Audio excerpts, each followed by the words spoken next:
boop, boop. Short intro today, cause I was meant to start a little while ago, but I was asleep. Which means you get a lot of yawning sleepy bitch. So apologies in advance. Oh, goddamn. So, I hope you guys have had a good weekend so far. A good Saturday, or a good Friday, wherever you are.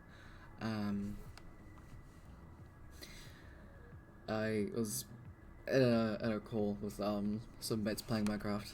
I need to close Minecraft, actually. Maybe my computer will run a bit better. And yeah, I was just asleep in my chair. So, my bad. I'll take that one.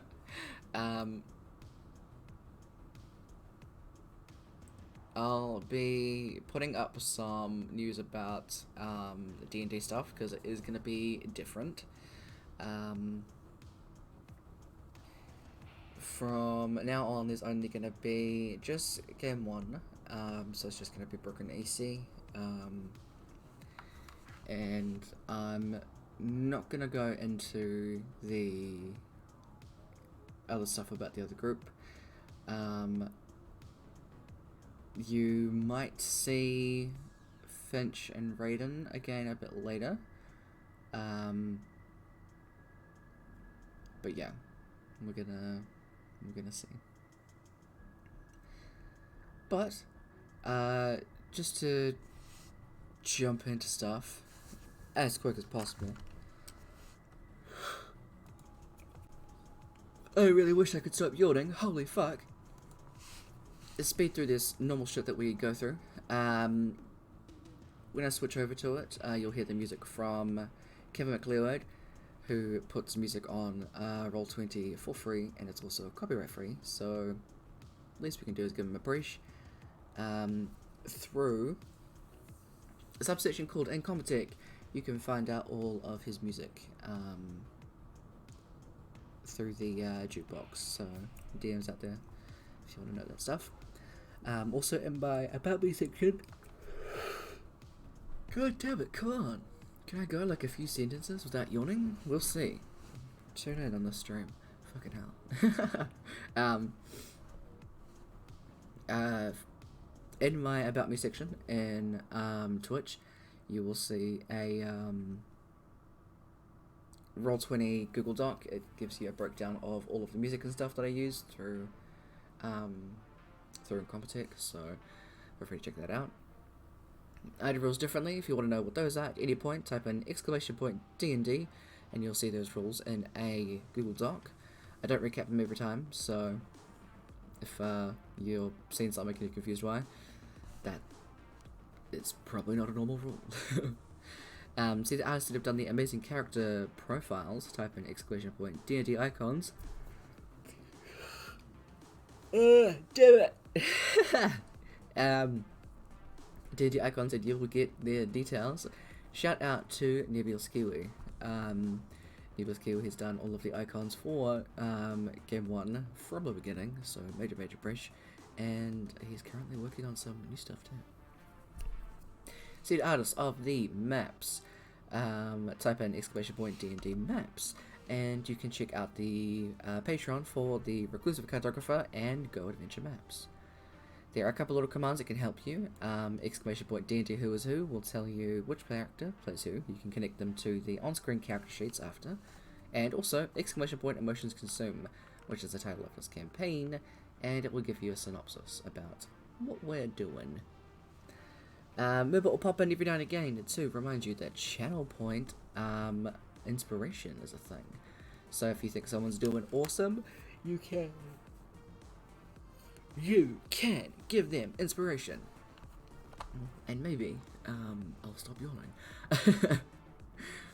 This extends to the NPCs as well. Or, sorry, this extends to Viconia, Finch, and Raiden. Just type in the player's name and we can gift them inspiration. Players watching cannot gift themselves inspiration. But I do have a cap of 5 inspiration per player. So if the player is already at the cap of 5 inspiration, then I will either gift you your channel points back, or you can gift the inspiration to somebody else. Up to you. It is probably going to be a short session today, because I'm a yawny tired bitch, but I'm not going to... Well, I'm trying to not do cancelling last minute. So, yeah. I'll see around when we take a break. We might finish at 9, so we might not take a break. We'll see. As I'm DM, I don't look at chat very often. I leave it to my I leave it to my mods to suss y'all out. But a lot of the time, you behave yourself. So, I need to focus on my players because this is their experience. With all that being said and done, I as DM need to open the game and do a switch of some music. Oh, what the hell did I do?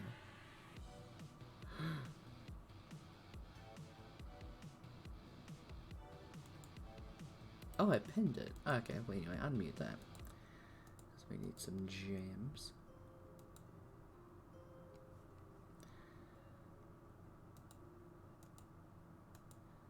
Check that out, minimize that, and let's get into it. Hello, guys. Hello? How you going? Good Sorry, timing. I just stuck a Pringle in my mouth. From that hello, I had a feeling it, I joined it at the right time.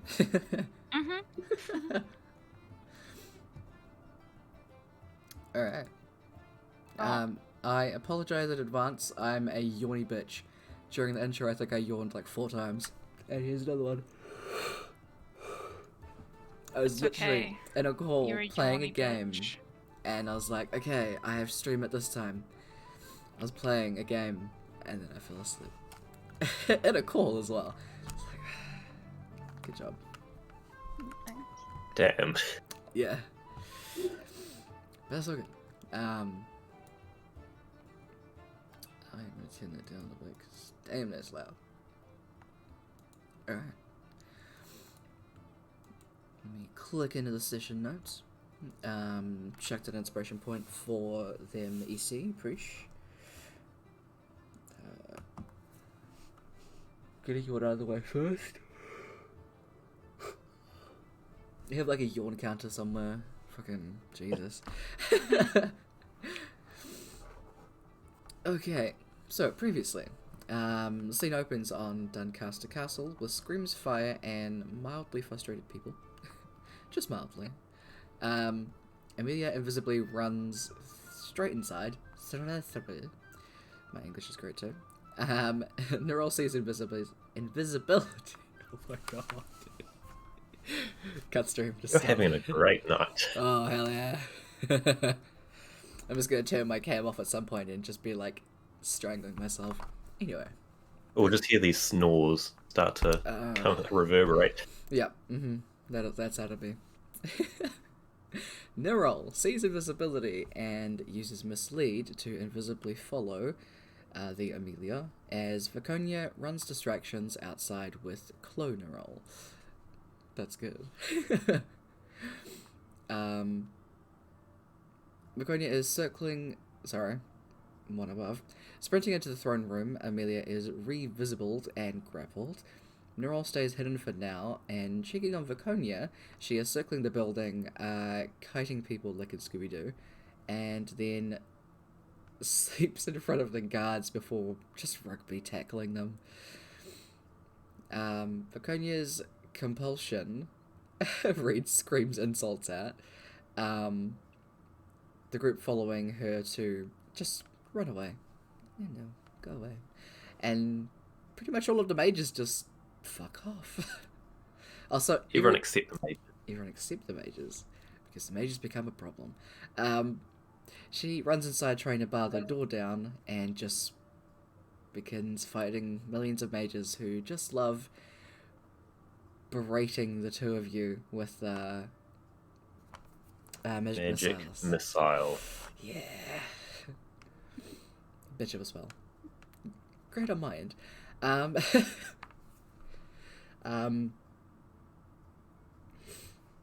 Neural turns around to keep Viconia's fight to get all of the mages from getting in. Emelia is dragged downstairs and just keeps talking shit. As a group approach her, Jesus, and a Aarakocra man, a red-headed human woman, a lizard folk with red stripes, and a Goliath man with a very bloody maul. They drag out bodies of the local nobles in front of Emelia. She just keeps talking, and everyone else starts explaining their protests against the nobles. Cue discussion over forgotten peasantry. Yeah? Can I read? Words up my forte. Versus the nobles' defensive attempts, which were never explained to the lower classes. It seems they were aiming to replace Olabella at the top, as they can't see her doing anything to help. The other two were pummeled trying to get in, Viconia reviving Nerol on the way. Both of you guys enter the throne room, practically dead, and Viconia is knocked out very shortly after. Emelia's neck is snapped as she is instantly killed by the Goliath man. And in a superhero-style entrance, Olabella, Kaz, and the Murstone Head Mage teleport in. Sorry, traffic, you know how it is. And shit gets all too real for the rebels. Kaz demolishes a person after person upstairs as Olabella ignores all downstairs in order to hold Emelia. This terrifies all of the enemies, and they just flee, because Olabella's a badass. Everyone teleports to Murstone Castle. Ola has Emmy, that's really cute actually. As Kaz kidnaps some random. Viconia is healed and supported by Nerol on 1 HP herself. That was something. Emelia's body is laid out surrounded by family. Viconia is threatened by Olabella for letting her end up like this again. Olabella head bumps Emelia and hums, praying to Elixir and each deity. And finally, watch out, Emelia, I'm coming up. Elia, I did it again. There are so many typing. names. I know, right? You changed it and I still read it the way it was the first time. God damn. Watch out, Elia, I'm coming up. And they meld. In place is a half-elven, half-triton girl. Emelia's curse is broken. Her brother leaps in to hug her and pats her face. You don't have fur. Kaz explains what happens, and also that he'll do the same for Taria once she's retrieved. There's talks over what is left to do. There's no free mage tower mages left to help, so you could check in with the people that Finch it's all brought back from... What? Finch brought back from Carlisle, sorry. It's Finch and the others. Yeah. Older. Okay. Kaz says we can carry on tomorrow, but for now let's try to do something normal. Emelia, what is normal for a royal family?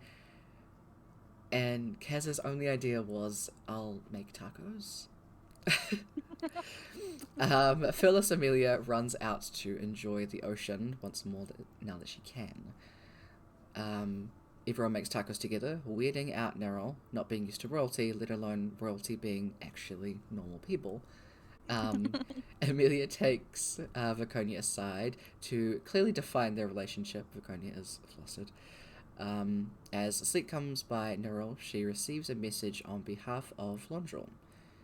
He and his lot are checking in how she's doing in these very weird times. She responds by checking that they're all fine and that they've eaten their vegetables. They've already evacuated, they did so a few days ago, but suggest that a higher tier adventurers have offered help as requested by Kaz, so they've got backup. Dang it, this means I have to talk to him again, doesn't it? So, that's where we're starting with this at least. They're all just like weirded out by the royal family. Yeah, Really they're all funny. constantly being forced to talk to the royals that she is very intimidated by. And they're just acting like regular people. Trying to, at least. These are the people you're supposed to get orders from, not see as human. And it's just like, this one keeps fucking dying.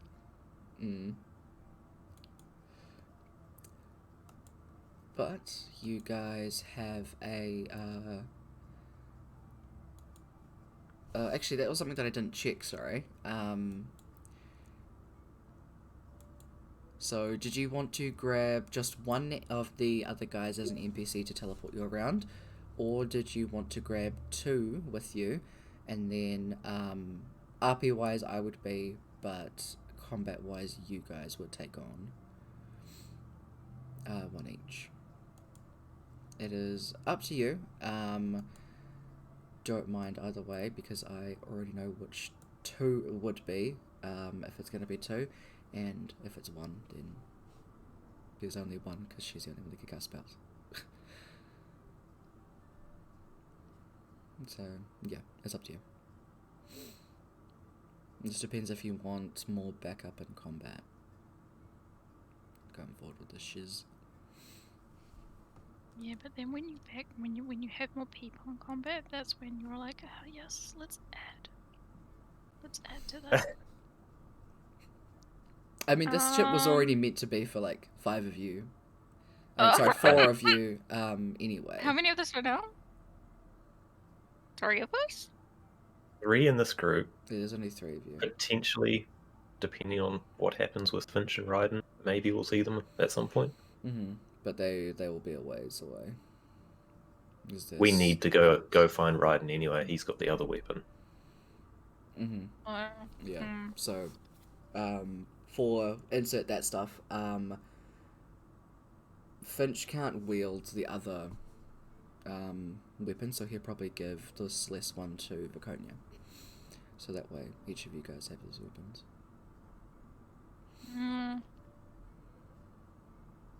I'd say 2, even if they're not like direct in combat. If they just fought people, it'd be a lot easier to deal with out the back of combat.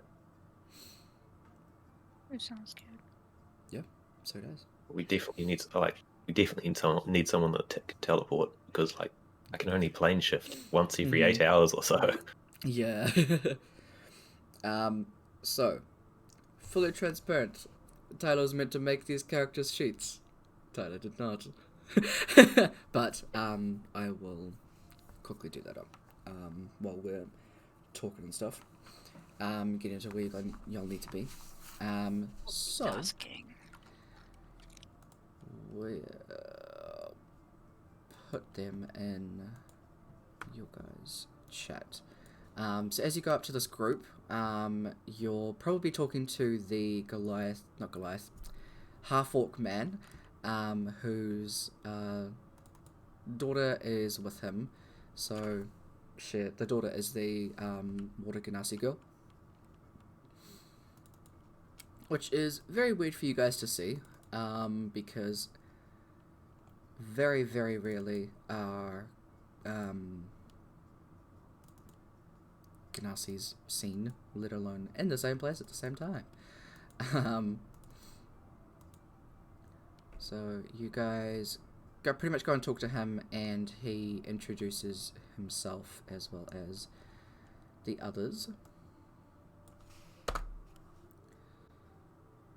So, and player planning is where all of these are. Sorry, there's a fly in my fucking room.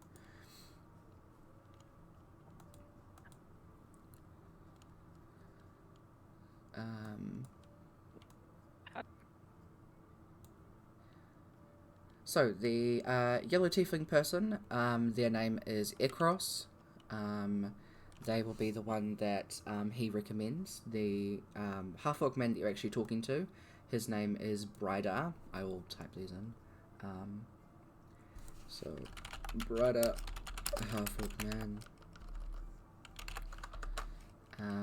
Seisha is the Water Ganassi girl. Across is the yellow tiefling person. And who they just introduce her as is Tibbs, the human woman.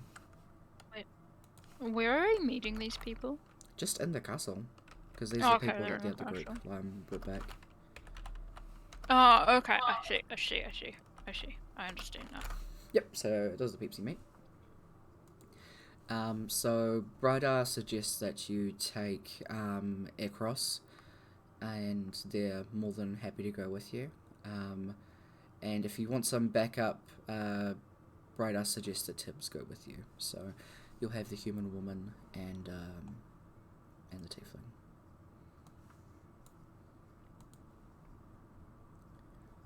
Yeah, they know their people better than we do. Yeah. So Ikros is a evocation wizard, and can do some teleporting. I believe, if I quickly look it up.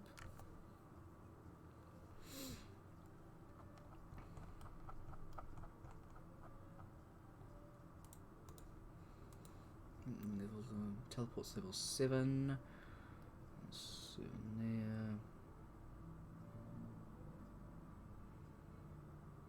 Even if it's just like even if they got access to a single plane shift, being able to have two people use it once. Oh, they actually have teleport, and they've got an 8th level spell as well, so they'll be 16th level. Better. Yeah. You guys are 15 or 16? 15? Mentally? 15. Okay. Yeah. I think we're close to 16. You are. You guys are level Like- up this time. 5k. We were like super close. Yeah. Yeah. Cool. So, Ikros tells you that they can teleport. They just are a general mage. They have general mage abilities, stuff like that. Tibbs, who is less talkative, but after kind of like an elbow, she says she's more of a frontline fighter. She is a lycanthrope. So she normally fights in her werewolf form. That's dope. Yeah.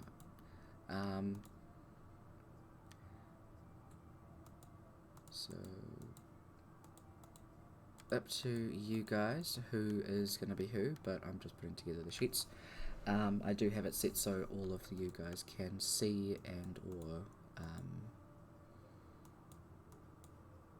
go into the sheets. Okay, I see. Since you do have been doing all of the session notes, who do you want to be? You can pick first.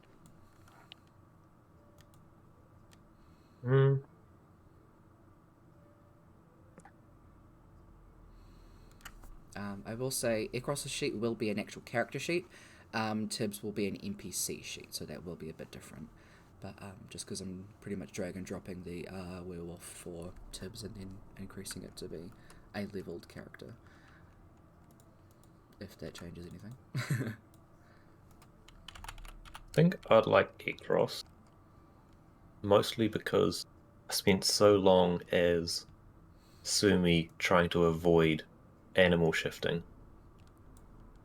I don't want to break that streak now. Fair enough.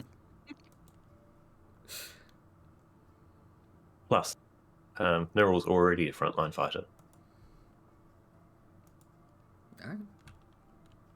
frontline death fighter.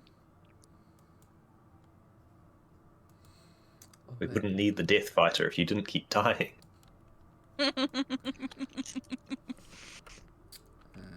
Just, To be fair, it's never really been on purpose. I tried quite hard not to die a lot of times, and then I just did.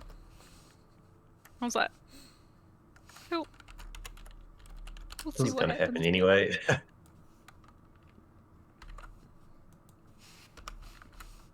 It's really funny because it was like, the more careful I tried to be, the more random the deaths became. yeah. Oh yeah, speaking of, I immediately cast Death Ward on Emelia. I am keeping it on her permanently from now on. Fair enough.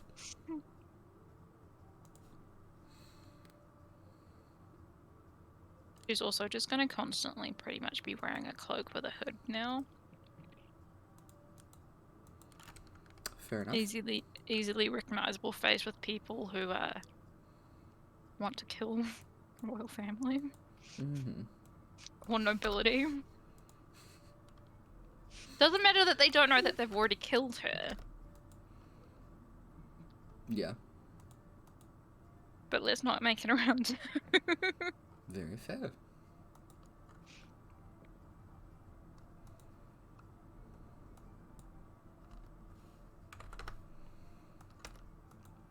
Alright, so you can tell Ekros where you need to go, and they will teleport you there.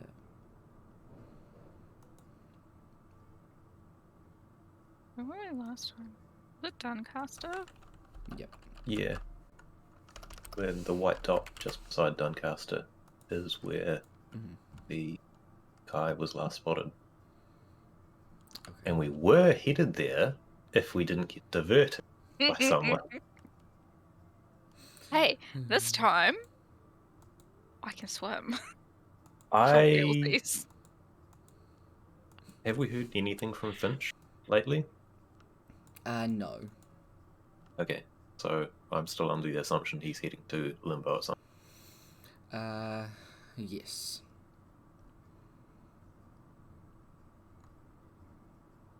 Doncaster it is. Alright. Hope no one dies. So, stop pressing the wrong thing. You can all get teleported there. So I'll just need to remember to mark off a 7th. This fucking fly, I'm gonna kill it. It grows. -1. 7th level. You guys head out over there, and because it crosses from Doncaster, because they're a tiefling, it is easy enough. They teleport you pretty much to the docks, so you can see out to where the ocean is, and you can actually see from where you're standing a fair ways away. There is a just large mass.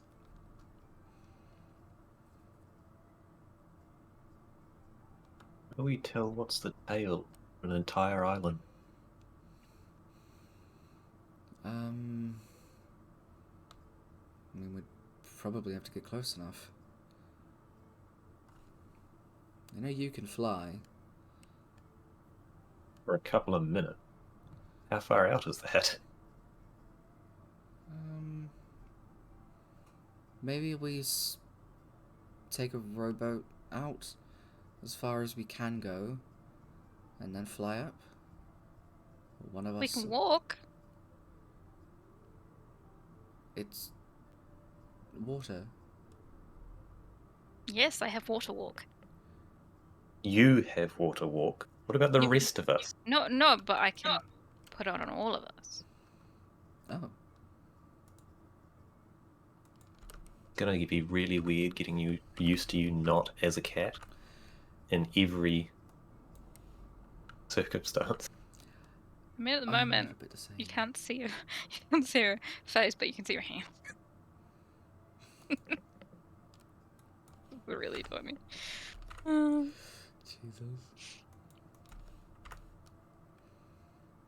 Why don't we take a boat out there, and then we can save your spell slot for when we need to dash off, running away from this amount of danger.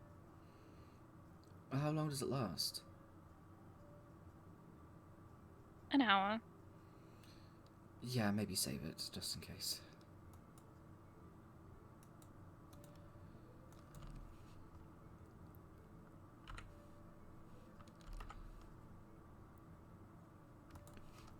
So we're just gonna steal someone's boat. Well, I don't really think they're here to be uncooperative about it. borrow on an See, the last time we unannounced. borrowed a boat, it did not end well.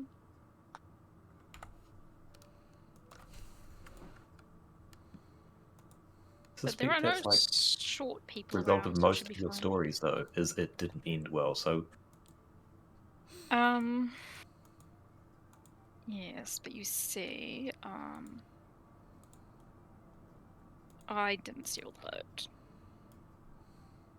I was just in the boat. But I mean, we should be fine now, right? There's no one watching.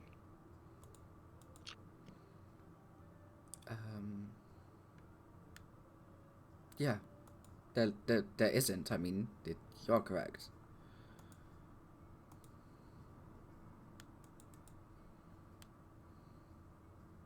radio. Who knows how to use a boat? I mean, if it's a rowboat, you just gotta move your arms, right? Mm-hmm. Yeah, I immediately look over at Baconia. You can manage that, I guess. She goes and gets into the boat and takes one side. You do have to get a little bit of a larger one, so it does require 2 people to row. But immediately, Tibbs just like jumps on the other side. It's just like ready to start rowing as well.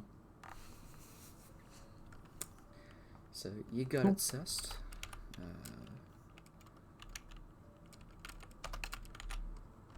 I need to spell something really quick. Taking all my brain power. Emelia's just like, go power! Because I'm assuming it's just a group full of girls, right? Girls and a non-binary person. But yes. Girl and non-binary power!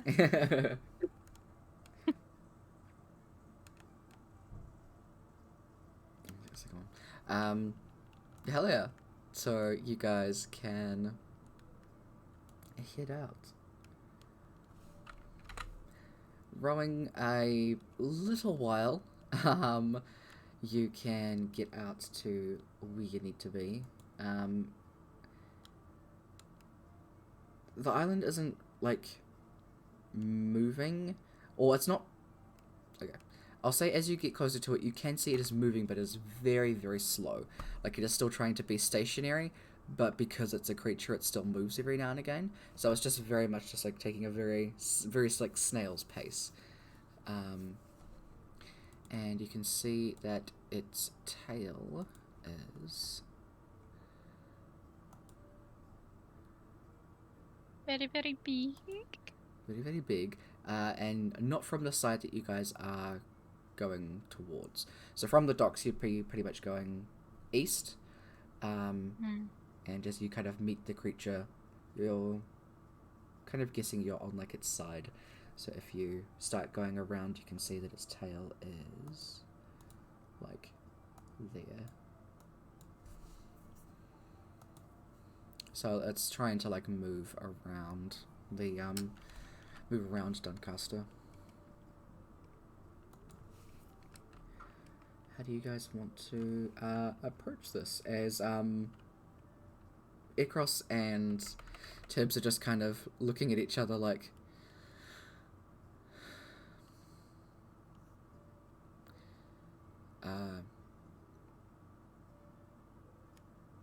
So, what are we doing here again?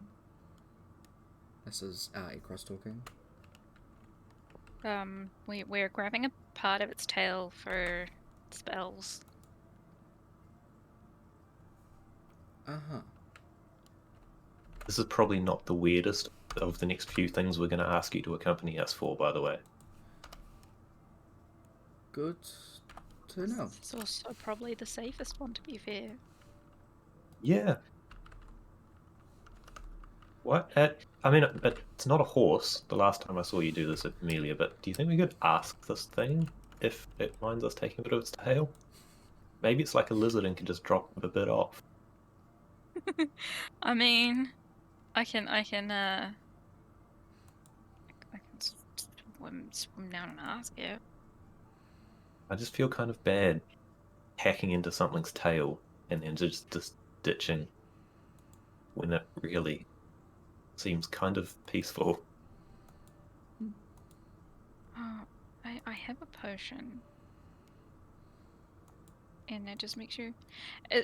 I have a potion, Tyler, and it just says you understand, like, all languages for, like, 48 hours or something. Okay. Where is it? Is it spoken and written?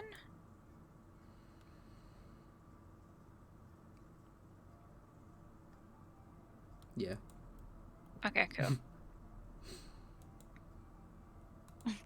I bring out this potion, and it's like a... Wait, I have a description of this potion. A nearly, like, solid aquamarine color, and I just down it, before taking off the cloak and just diving into the water. To go, swim up to try and find this creature's face. Okay. You are behind it. So as you are swimming, you're swimming for a while because there's It's a big an creature, island. okay. Yeah. So you're pretty much swimming under it. But as you look up, you can see the way its tail is moving is very, very slow, slowly. And looking at the underside of it, I don't know if you've seen the underside of like a stingray or a manta ray. Like a mouth sort of halfway down its belly. Yeah, it's interesting. Wait, so I you need to can... Google this. Yeah, that's a good idea too. What is it underneath a stingray? Yeah. So it's got those things that are like out of the front of it, like where its head is. Oh. Yeah, so you can see just the lines of its gills, which are massive, just like filtering all sorts of like fish and stuff like that are like being swallowed in as well. You can see there are quite a few. They would probably be like whales that are like sticking very close to the underside of it. I forget what they're called that do that, but like for feeding purposes and stuff like that. Like lamprey whales.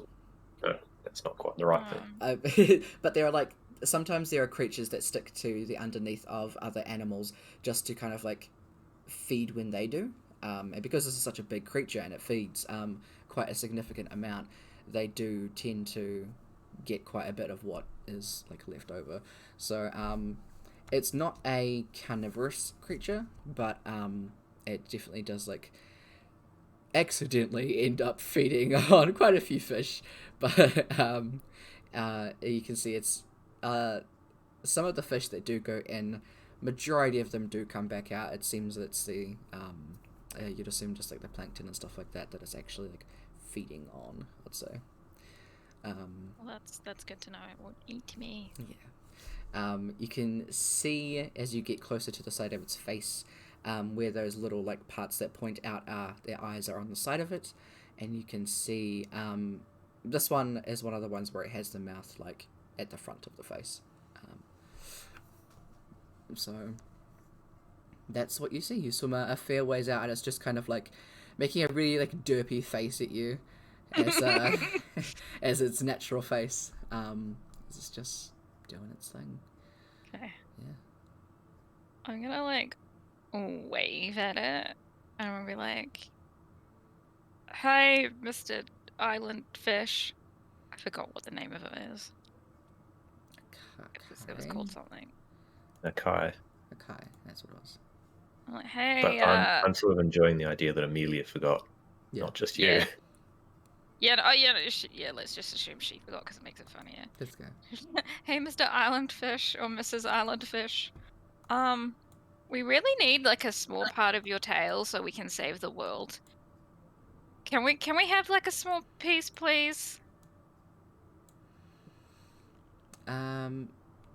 Make a... I'll say animal handling first, and then persuasion check. Both of these are with advantage. Okay. I don't know what I rolled. Well, that's Okay. good. That was with 16. advantage. That's good. What was the other one? Persuasion. Okay, I'm better at that one. They're both 19s. That's good. The... Hold on, let me quickly...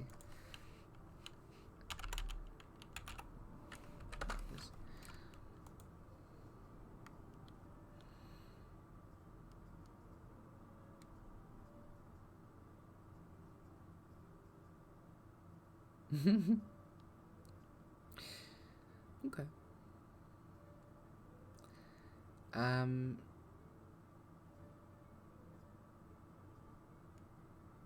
A part of this is your necklace that seems to help you quite a bit with this. As you kind of like wave at it and start like talking and stuff like that, you're not getting any visible response from the creature, and you're probably guessing it can't talk. But you still do try and give off as much of a, like, friendly aura and stuff like that to try and not, like, make it your enemy. At least not right off the bat. And this is difficult because it quite literally has no languages. But the thing is, it's very charismatic and very wise. So... It feels things. It feels things. Feels things. With the animal handling check, you get the general vibe of the guy that it's fine. Vibe checking an island. Exactly. It's probably had things that are way tinier than it. Try and take a chunk out of it, and it probably hasn't noticed very much. So you get that it's unbothered. You can try. Nice. Can I like pet it and then swim to the tail? Yeah. As you're going up to it where it's like a weird faces. It's very much like it's like a weird snail face. So like the things that are up there are kind of like its eyes, and then its mouth is just kind of like it's like a very long straight line. So it's just kind of like and yeah, you go up to it and just kind of like pat it and then swim back under. A lot of the creatures that are underneath it seem very unbothered by you. They're just being chill. And yeah, you go back to the other side. By now it's probably been like, what does it take to swim to the other side of an island? Depends how big the island is. I'm gonna say it's been like half an hour. So she comes back after like another. They're like 15 there and 15 back. Because I say you are dashing because you can move quite quickly, so I say that helps. The speedy and the water. Exactly. So you come back on the other side. What you gonna tell the peeps? I'm gonna just like hop up and kind of just yell towards them. I'll be like, we can get a piece. Do you have a dagger? Yes. Viconia stands up and is kind of like,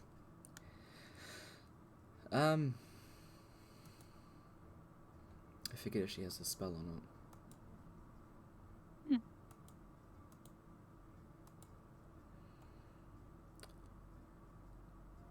She doesn't, but she has heroism, which is close enough. She casts heroism on herself, and then just dives into the water to go with you. Can she breathe? No. But she's not going under the water. Okay, well, that's fine. Yeah. Like, she'll hold her breath and come down for a little bit, like, seeing what you're doing, and then go back up for air, but, yeah. Very strange episode.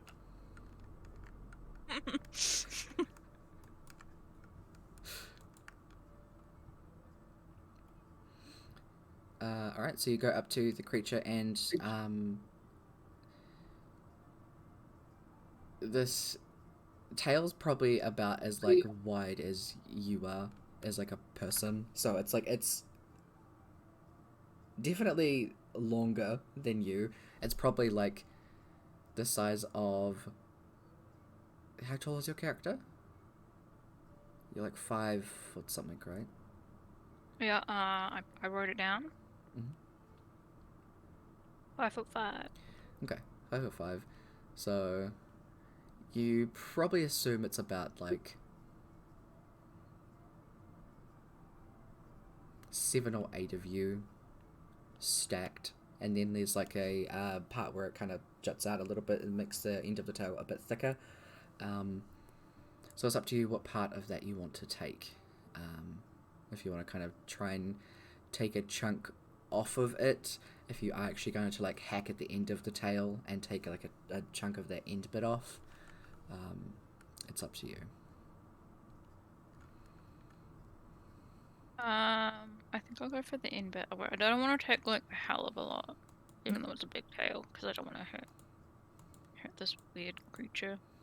Okay. You do so. You take a decent, like, little chunk off. It doesn't even seem to notice. It's probably used to, like, some like sharks coming up to it and being like, "What's this?" Hum. Yeah, you being so close up to it and actually, like, feeling the texture of it, it's, like, really weird and, like, rubbery. You can see there are, like, quite a few scratches and like, teeth marks, little bits of little chunks off of it already. So yeah. Okay. Just gonna, like, grab it, hold it close, and then just, like, swim back up to the top, and I'm like, tail! Okay, and then just go back up and onto the boat. Draconia will jump up and then help you up.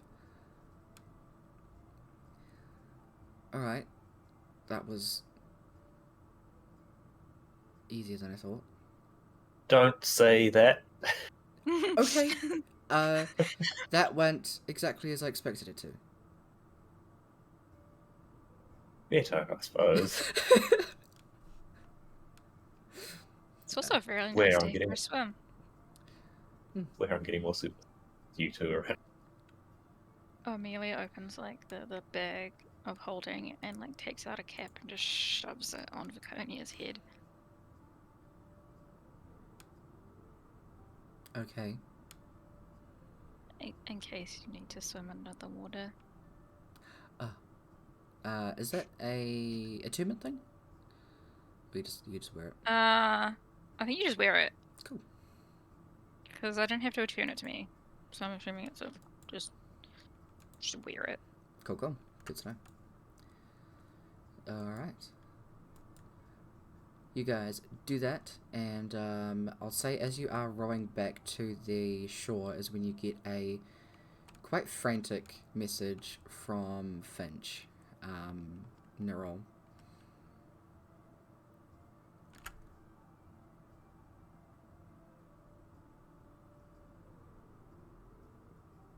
We got split up. Sorry, let's start again. We got split up from the others, and a lot's happening. don't think we can go to limbo. Sorry. I found my dad.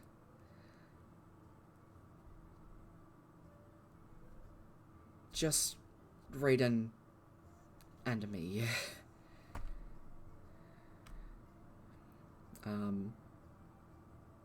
And probably another one after. I need to have a long rest. I need to have a rest, so we can get out of here. Well, we can't get out of here. I don't have plane shift. Fargus did. Please help. Right. Finch has the telephoning but doesn't have plane shift. I just checked. Right. So they're literally stuck in Hades right now. I'll message back straight away. Mhm. We're coming. Where do we find you? So, oh my god, there's so much stuff because it's almost. Give me a second, sorry. It's okay.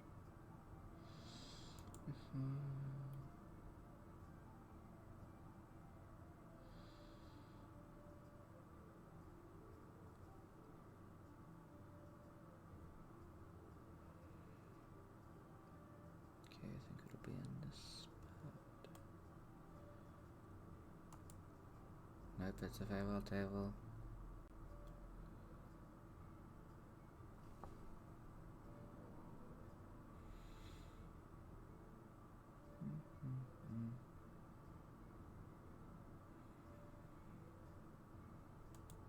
Sorry, guys.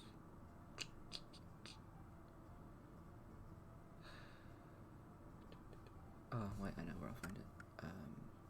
Yeah, ship it. Or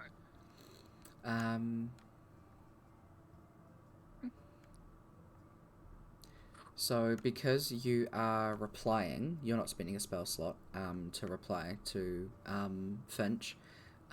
Finch would have to cast another sending to reply to you, and he can't.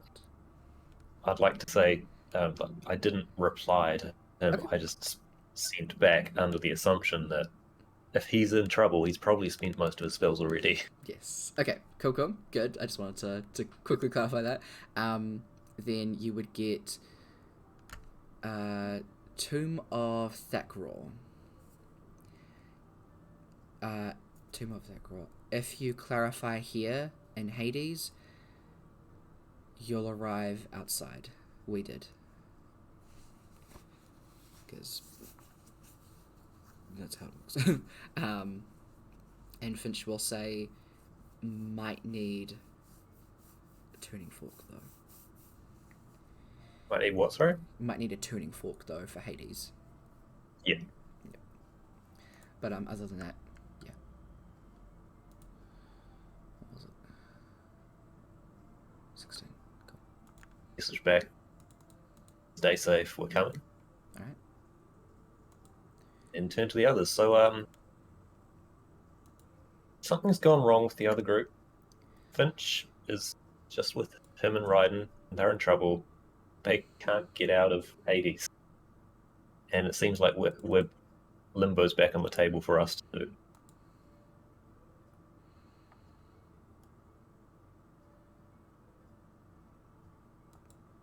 so save them and then Limbo? Obviously after a rest because plane shift. You can only teleport plane shift so many times. We need to go back and get some tuning forks if there are tuning forks available from our good friends, the Storehouse of Magical. Yeah. Storehouse of Magical Options. I'm sure Voden will be happy to see us again. Lol, we didn't tell Voden. Yeah. So you guys can go. How many times do you have to teleport She. or needing a rest? Oops, sorry. They have one more. Yes, they've got a 7th and an 8th level spell, so they use their 8th level to get you guys to Murstone again specifically, because they don't know the exact location of the Archivist League. So you guys go there, make your way over to the guys.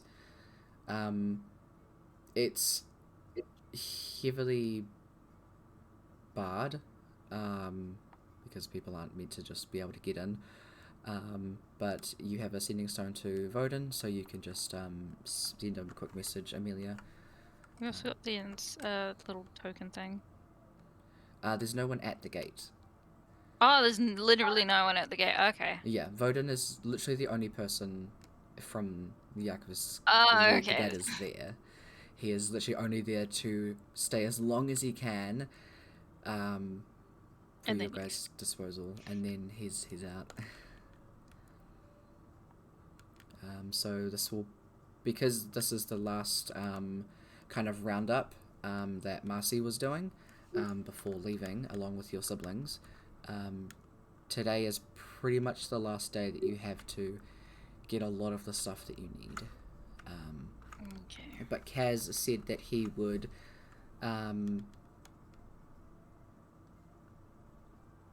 get the things that you... Oh, sorry, get permission to get the things that you guys need. He'll be talking to some people that are in the safe place in the safe plane. And pretty much get permission from them, because all of their shops are magically barred up and stuff like that, so they're not getting broken into. Yeah. But gee. I think we should get a third tuning fork too, if possible, to that safe place, just as a backup in case. Yeah, absolutely. That's not a bad idea, actually. Yeah, you can absolutely ask Voden. Cool. So going up and seeing him, he's in his office. Oh, he's actually spread out downstairs. Like he's put multiple tables together, and he's just got stuff everywhere. Yeah, a lot of the shelves are bare, and you can see as he's looking over some stuff, in the background there is a couple of like transparent people that are putting books into bags of holding, and then every now and again they'll just kind of vanish, and the bag of holding will arrive next to Voden, and yeah.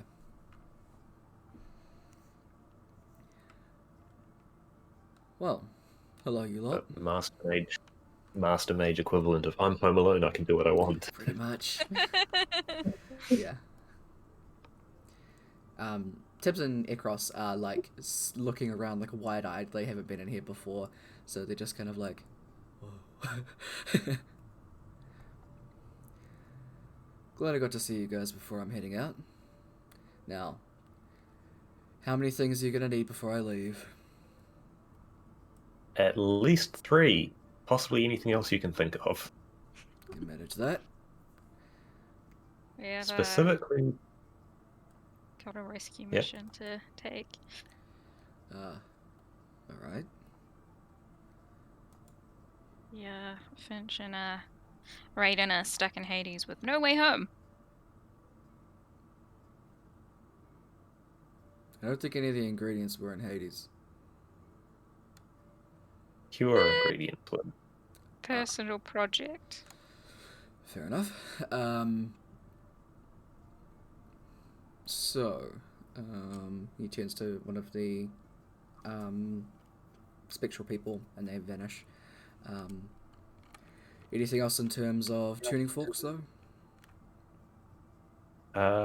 We were relying on them for Limbo, so one for Limbo, and then Okay. possibly one to access the place you've taken everyone. Okay. If you think that's a good idea.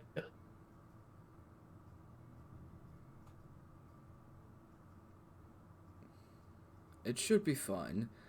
That is gonna have to be one that I'll need to make myself and then tune for you and then get it sent back for you because we've just had the majors send groups of people into this pocket dimension, so it doesn't technically have a tuning fork for it, but I'm hoping it should be able to have one made reasonably easily.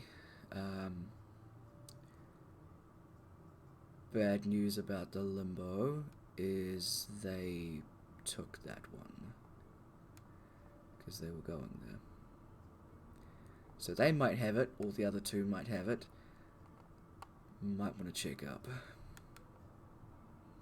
Otherwise, I can try and have that one reforged and done for you guys, but I don't know how long that'll take.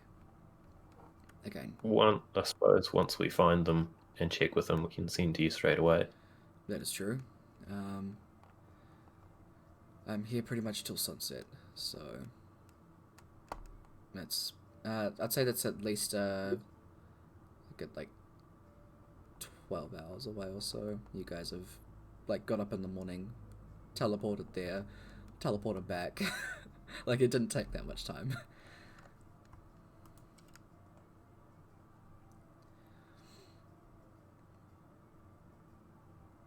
But yeah, that's what Cool. I can do at least. Healing potions I did try and get our alchemist to make an abundance of for you guys. And I believe we also had some other ones made for you as well. So, and items. I'll say from Vodun. You guys get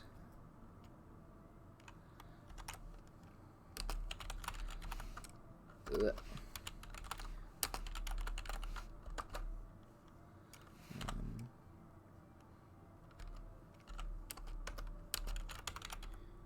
have to make sure that I get these ones right because I always get Superior and Supreme mixed up. Okay, Superior is 8, and Supreme is the highest one. And then Supreme, I'm gonna say 9 speed.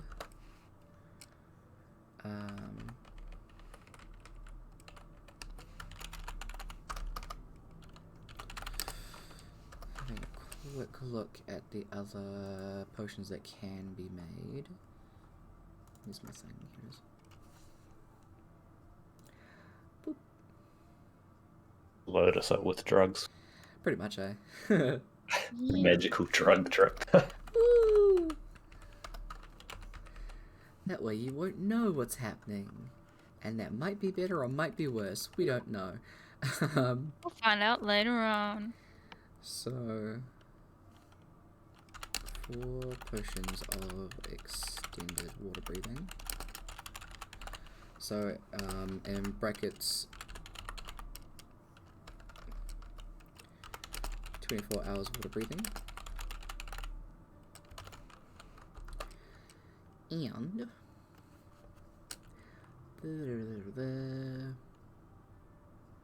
what one was it?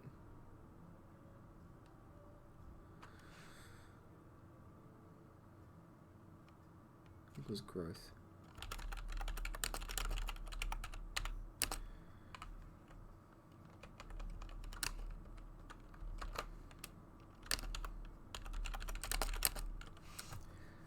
I always get these ones mixed up.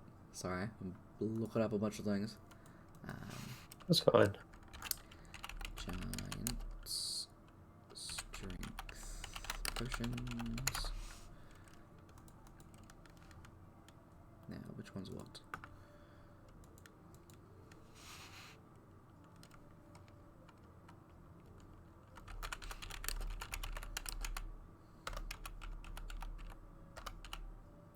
strength there. I'll do 3 of those. So in brackets, strength becomes 27. That's what you get from Voden, along with the tuning fork to Hades.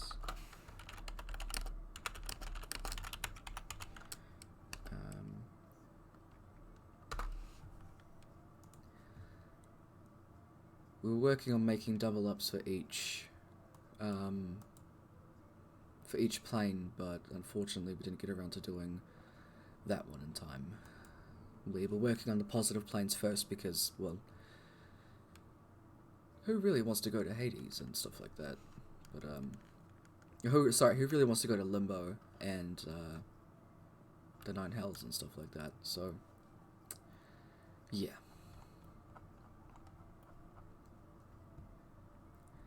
But good luck on everything. I hope these at least can help going into everything. Sorry, there's not a lot more, but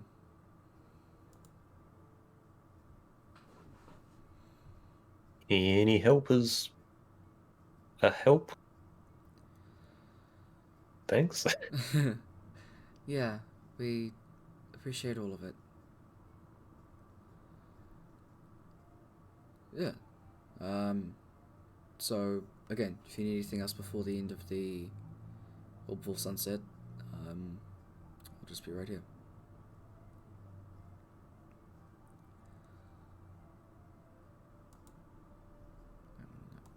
Right. I'll turn around to Ekros and ask, assuming we have about 12 hours before old mate here leaves, in which time we need to get to Finch early, is it better for you to have all your spell slots before we go, or do you mind if we just go? I am fine. I have all up to 6th tier, so just So we'll my be 2 spending at least one long rest in there then. This is fine. Cool. Can I give Voden a high five? He gives you a very weird look, reciprocates it, and then goes, Emelia? Yes. Hello, it is I. Yeah, it took a second without all the fur, but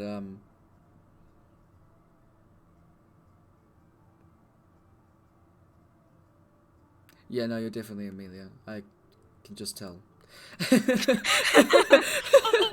Just from that, he's like, yeah. He's like, this weird person is giving me a high five. Mm-hmm.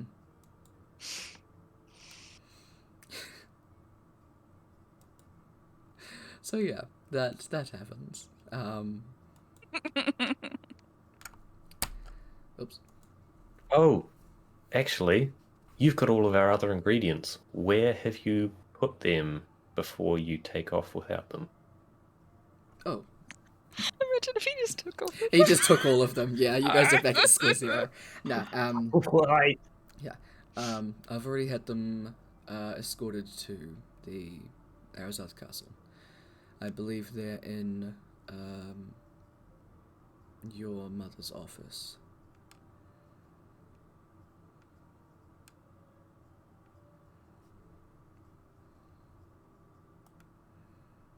Amelia doesn't say something first. She just doesn't say anything, and then she kind of just walks out the door. Mm-hmm. Is she? Or I was just going to teleport us from here. She's not going far, but she just walks out. Mm-hmm. Fair enough. Alright, so you guys meet up together and teleport to Hades. She up city spaghetti. Spaghetti. City spaghetti. before you guys teleport away, Viconia does find you before you guys go and just kind of gives you a hug. And yeah, that's all. She can tell you upsetty. Upsetty spaghetti. Yeah. Yeah, I've done 2. Great. Okay. So you guys can teleport to Hades. What are you saying specifically? What is your wording? Tomb of Thack Wall. I think I heard that right. Thack Raw. Raw. Okay, I say raw. I'm not going to do a whole Diagon Alley shenanigans. You're all good. Being up outside the wrong tomb because there's thick raw and thick Yeah. wall. Yeah. Yeah. God. Excuse me. It killed me. Good job. You end up outside the tomb. I do need you guys to make a wisdom saving throw. Also, who are you taking? Are you taking everyone? Including Ekros and Tibbs? I personally don't see why not. Cool. See, I just needed to know, so I see if I'm rolling for them too. What did you say? Wisdom. Wisdom saving throw. Yep. I'll have to roll in person for Ekros because I'm still working on this sheet. So the wisdom is 3. Cool. Wisdom. So 23. Look at us with our good rolls there. God damn, I don't have any of these saving throws up. Someone's failed though. There's usually one person, right? Normally. 3. Oh, and I've put Vigilant Blessing back on Viconia as well. Awesome.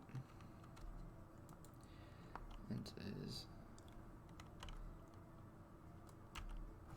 No, enters that. Wisdom's that. Charisma's that. Cool. Wisdom for you. 13, 20 something. Okay. It's really funny because Tibbs looks like Tablespoon. I bet it would. Let's see.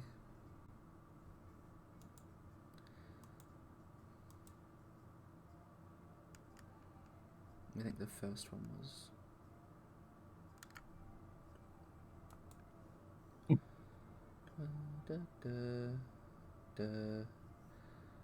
Konya. That is your. You could literally roll a 1 and you'd be fine for Konya. Okay, you guys are all fine. You all rolled high enough. As you feel yourself land in Hades, you can feel yourselves just be drained for a quick second as this place is lifeless. There's not a lot of color. It's all very monochromatic and like dark grays and blues.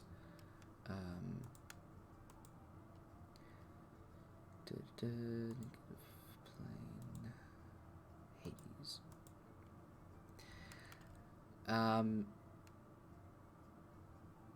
You can see a lot of this place has just got like lots of dead trees, lots of skulls and bones and stuff like that, pretty much littered everywhere. But you are outside this massive, broken and decayed temple. As you guys arrive and kind of take a look around, you actually hear the sounds of fighting. As you follow that, you can see that there is a man that looks remarkably like Finch, but a fair bit older, who is just on the ground holding his shoulder. And there is Finch and Raiden fighting. Raiden just going wild and just slashing at Finch, and Finch is trying to calm him down, not really getting a chance to like cast anything as Raiden just wails on him. Finch doesn't look too hurt, but he's taken some scrapes. Yeah. What do you guys want to do? I Shoot will him. immediately. Damn it, Amelia! I'll pop out a twilight shroud and try and cancel any doing on Brighton, because this has happened to him before.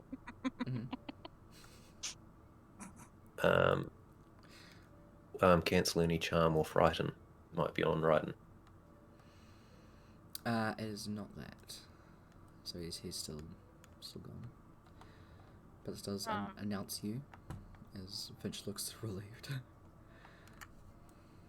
Where is it? There it is. Can I shoot him, but with stinging hold? Sure, go for it. So that's just an attack roll, and then they have to do a DC, right? Yep. Okie dokie. Yeah, I've got his AC Oh, there. I can't see my rolls. 30 Yeah. hits him. Okay, so it's a strength saving throw of 19. Okay, he is a barbarian, so hopefully he doesn't roll too shit. Yeah. Yeah. 21. I'm also just kind of hoping it might distract him from wailing on Finch. Yep, so you do so, and the vines that start to wrap him are made of kind of the dead wood that's around in Hades, and he easily just kind of like hulks out of it, and is just continuing. Finch? Yep.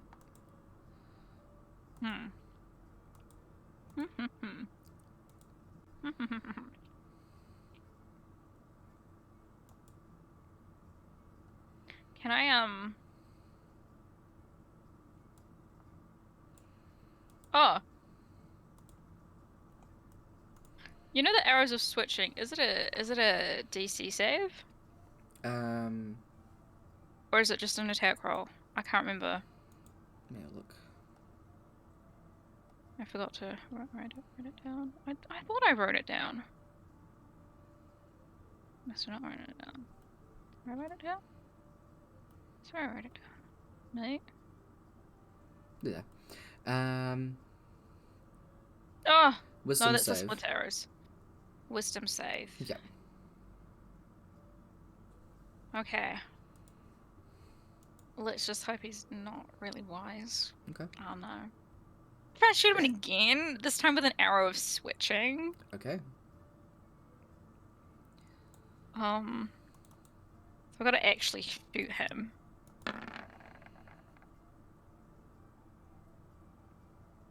Mm-hmm. Yeah, 20. I actually have no idea what his AC is. That actually misses him. Yeah. Okay. Calm emotions. Yeah. I'm just shooting him, and you're just like, let's finally use calm. You don't run up and use It calm. doesn't work if you shoot him after I use the calm emotions. I have to let you get it out of your system. He's That's also got an arrow just poking out of him now. Yeah, he doesn't seem too bothered by that. Charisma. Charisma saving throw. He's terrible at these. Alright. Okay. He begins to calm down and stops attacking Finch. Finch is kind of just like yelling at him like, "Why are you attacking me? What the hell's going on?" And Raiden, who's just kind of like, now.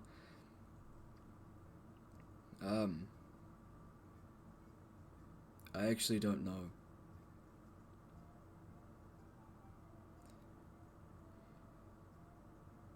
This will only last a minute, by the way. Okay.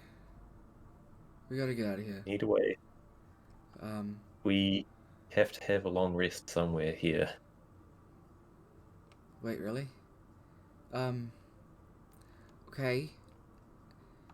Do we have a way to not be affected by everything here? The longer we stay here, the worse it gets. I think that's what's happened to Raiden. I think I'm we've been up. here for a couple of days.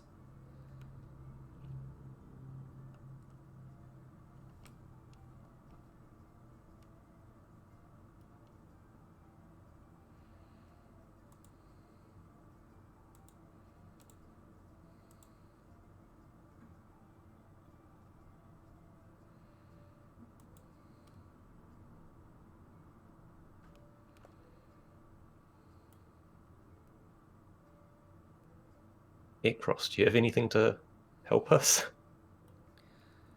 I can set up sort of a defensive house, but it's not going to affect any effects on everyone. Actually, I will cast Greater Restoration on Raiden. Alright. That definitely helps and stops him into his effect. Yeah, he definitely calms the fuck down after that. Good thing I didn't use all of that diamond dust, you Emelia.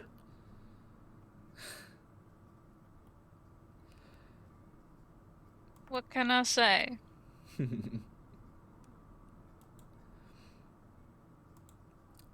I do not think I have anything that can do this or undo this.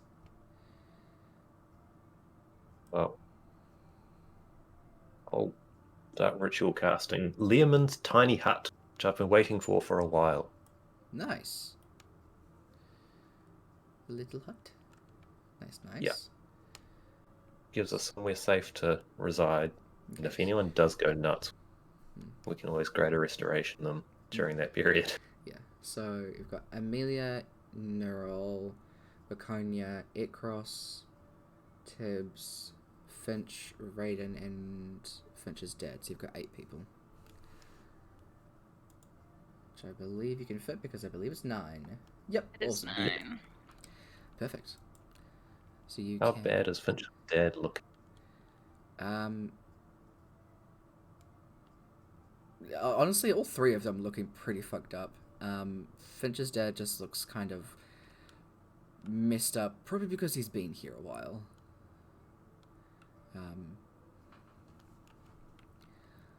He's looking kind of hollow. I've mostly meant injured-wise. I think I'll leave their minds as is until we're out of here. Fair enough.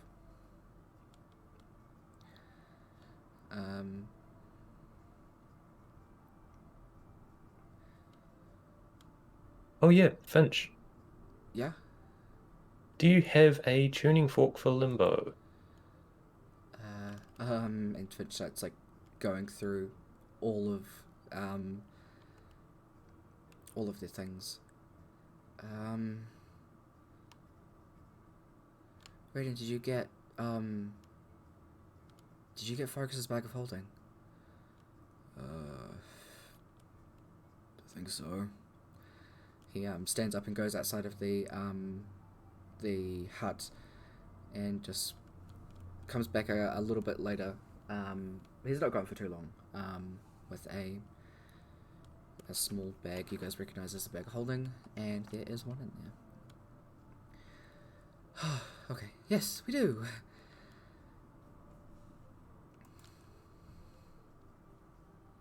Can I put an alarm spell on the outside of the dome?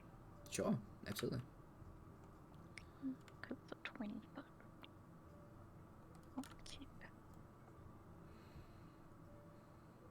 Your stone, how many charges can you just send Odin?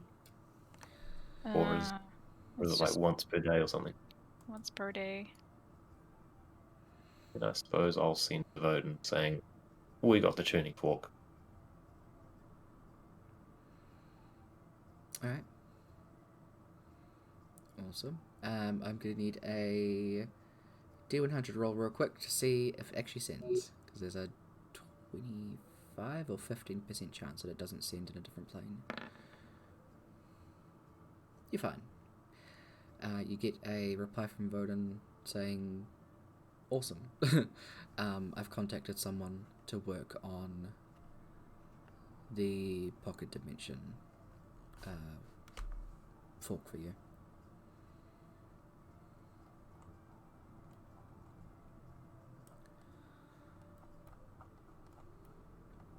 Well, guess we're gonna be here for a little while. So, how'd you meet your dad? Do you mean first ever? The first ever time he met his dad? No. I Like, imagine that's kind of obvious. I mean it here. No, I mean, if we're... This is the first time I'm meeting my dad. First ever, like, actually. Oh. And just kind of looks over to him. He was charmed by the Dollara, using quite a high amount of charming to pretty much just roam here and never return to the material plane or the Feywild. So he's just been stuck here, and he never really knew why, but he just had to stay. He was trying to get a piece of the cure for my mother, this is the last piece that we needed, and Finch pulls out like a couple of vials of this really thick, black oozy stuff. So, I mean, we can cure her now, at least. But yeah, I think I'm just as shocked as anyone. I mean,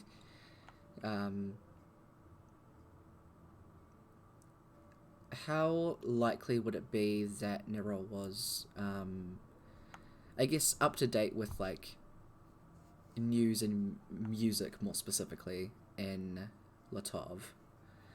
Did she care much for it? Like, depends. Is it the sort of thing that soldiers would sing to each other while they're marching along? Some sort of dirty sort of a song? Probably not this. Probably not this guy. But And no, okay. not a clue. Okay, all right. Emelia, you definitely know of this man.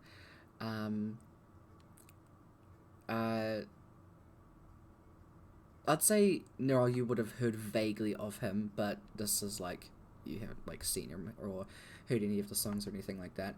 But a bard that was very, very world renowned. No, I always get that. Yeah, renown. The good one. Yeah, that's the good one. Okay. Yeah. There's another word that I get mixed up with that one that I call people that are meant to be renowned, and it's the bad one. Oh. Infamy? Yes, I use that one sometimes. Yeah. And after a couple of years, like, touring Latov, seeing all of the performing for all of the nobles and things like that, performing all across Latov, and pretty much like creating barddom to be something like successful and like something stuff like that. He vanished, and this is that bard. And you would have been very, very young when your parents got him to play for the family at one of the royal feasts. So while you were young, you've definitely heard of this man, but yeah, everyone just assumed that he died. But yeah.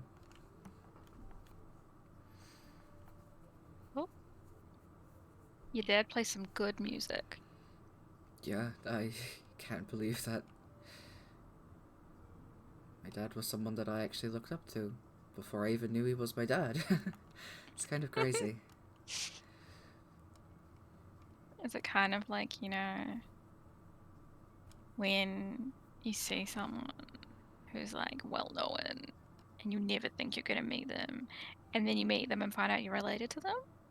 You're just like, whoa, this would never happen in like 1,000 years. And it has. Yes? But we're just confused, but it's like, yeah. Amazing. But yeah, I can't wait to see what happens when he sees, well, when they see each other again, and I can't wait to get my mother cured. She'll be able to help us, and hopefully when my dad gets a bit more rested up, maybe he might be able to help us too. I'm sort of planning on holding off any healing magics until we're out of here, just in case something goes wrong. That's a very, very good idea. It seems that my healing did work, but I mean, I'm just all I was out, so... more meaning, like, if I healed him up, and he turns out to be just as mad as Raiden was about half an hour ago, That's also a I'm very gonna feel valid... shit for healing someone trying to kill us. Yeah, that's true, that's true. I'll keep an eye on him. Yeah. So, I mean, to have a long rest, you guys don't need to, like, sleep. You just need to be doing not a lot for the next 8 hours. So you guys can easily do that and just chill out. Yeah, I want to know how they got separated. Finch will say that some of the temple crumbled. It seems that whatever the goo stuff that we were after when we killed it, it actually was majority of the glue that kept that place upright. So it just kind of collapsed and we were separated. Apparently there was a bigger basement level that we didn't know about that they just fell down through. We don't know. We called out for them for ages, but I sent a sending to Fargus saying, if you can make it back to the material plane, we'll try and make it back and we'll meet you there, but at least I don't remember getting a reply. I don't remember. A lot's happened. Well, I guess we'll find out. Yeah, I guess so. Got a few more important things on the plate rather than trying to save Celeste. Right, and just kind of huffs at that.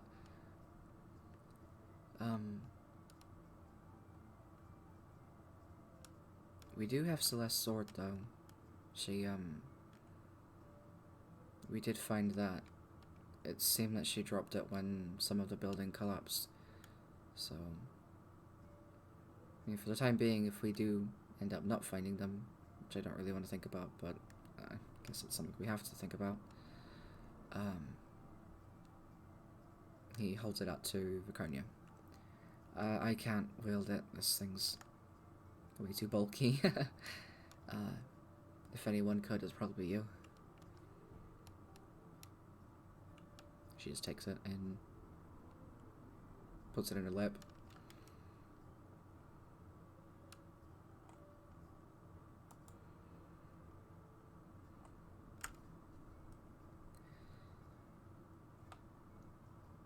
So do we go from here to Limbo, or material plane and then back? Guess it depends on you and Raiden feeling, and is Limbo a place we want to take your dad like this? Good point, and no please.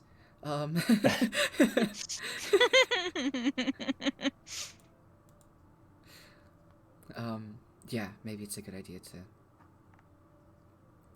to go back there first. And then at least we can get rid of any effects that have maybe lingered as we're stayed here. Do you a clear head before you decide, hey, proceed? Something like that. I mean, at least neither of you like turned to stone or something like that. That would have not been fun. That's true.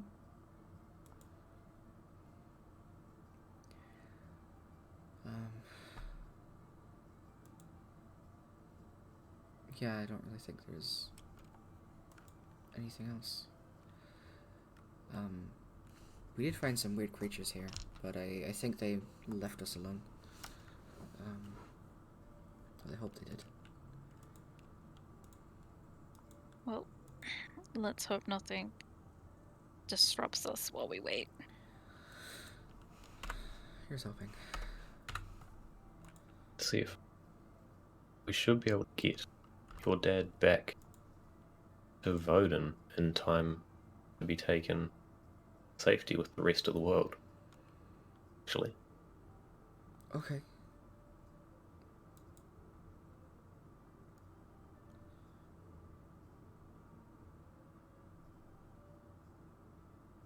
Okay. Across's sheet is done as well. Good. Okay. Unless there's anything else that you guys want to do, you can insert rest here. And you guys can all teleport back to the material plane.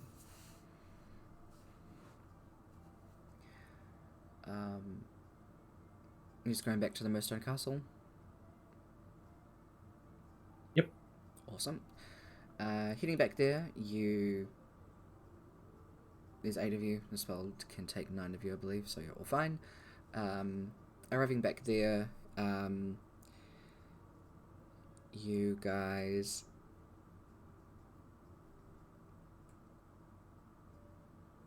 How's this gonna work? Where's this thing?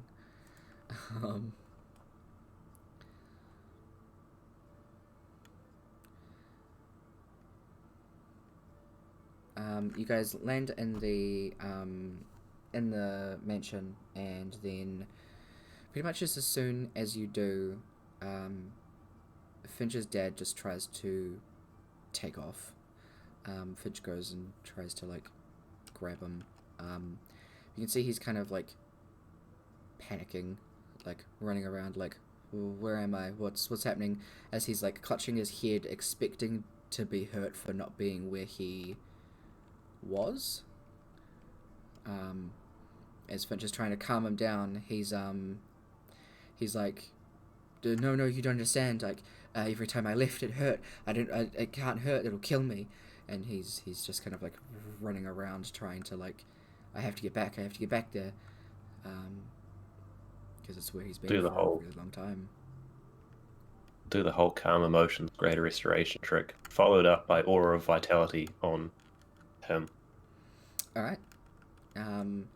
You calm him down. I'm not going to make him roll for it because it'll just prolong.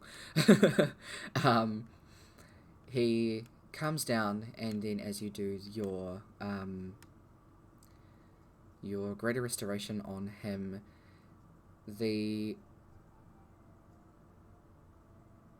you're doing it from a bit of a distance from him, so you kind of like you like blow the diamond dust at him to kind of do like a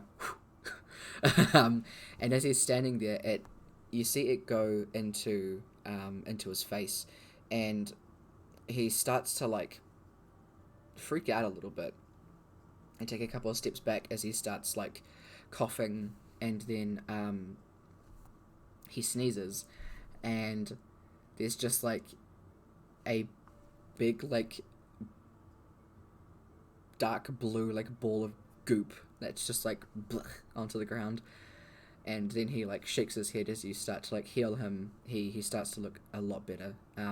You noticed even as he was in the material plane where there's still a lot of color, he was still very monochrome. Like, he didn't have any color to his face, but as you start to heal him, and as soon as this thing is gone from his body, he actually gets some color back into his face, into his eyes.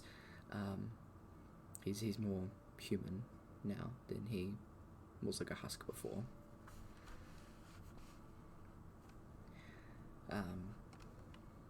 After that, he kind of shakes his head and goes to sit down for a bit before thanking you, and then just pretty much like asks if he could just have a rest for a bit. I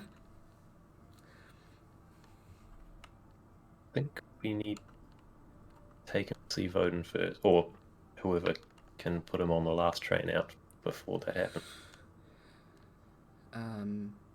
Marcy was collecting everyone here and then going, so here's the best place. Or at least tell someone why this random fella sleeping in the middle of the hall is actually on the list to go. Okay, good to know.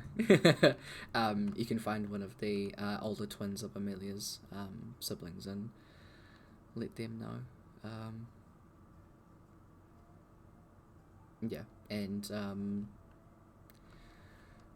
Bryda and Seisha will kind of keep an eye on him and make sure that he ends up going with them.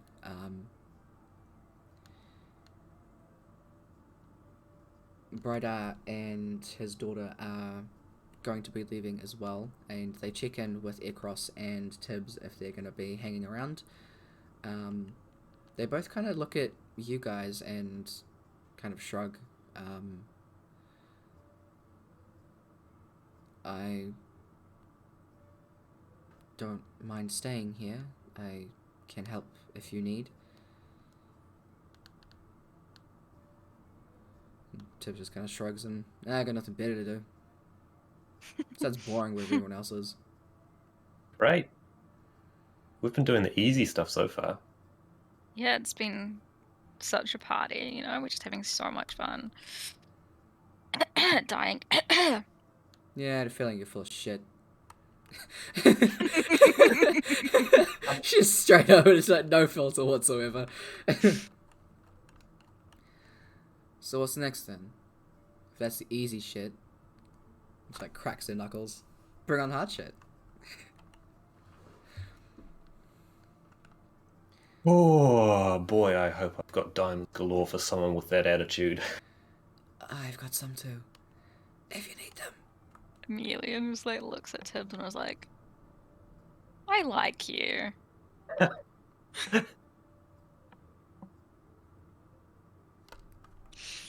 don't see why you wouldn't. It's just like very, very cocky of up. yourself. She just starts cracking up laughing. I'd like to send to the Turgeron miner, who I've got a name for somewhere, and ask, how much emerald dust did you get? Where did you leave it? And how much do you want for it?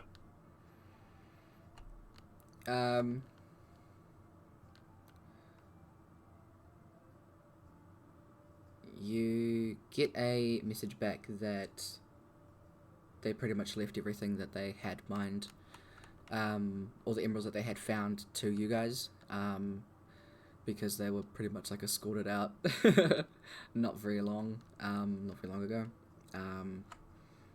So they would be left in 2 crates in the tavern that you guys stayed at, that he showed you to.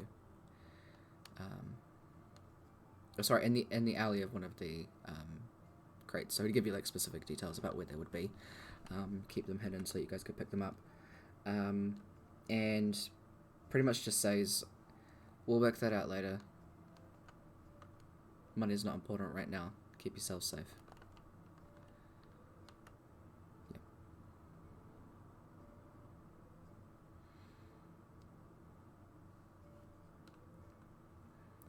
But yeah. If you need us to, I mean, Rita and I can go and pick them up and bring them back, and we can try and get some of this other stuff started. Start putting some of the armor together. Unless you guys want us to come with you to Limbo and to do these other creatures. Actually got everything. One of the armors. Mm-hmm. And the next 3 are combat encounters. Anyone have any idea where the Swamp of Oblivion is? Oh, that's a different plane. It's one of the they call it a paraplane because, and Finch kind of goes into a rant for a second before going. Anyway. So there are the 4 elemental planes, but then in between those planes, they merge some to make an in-between plane.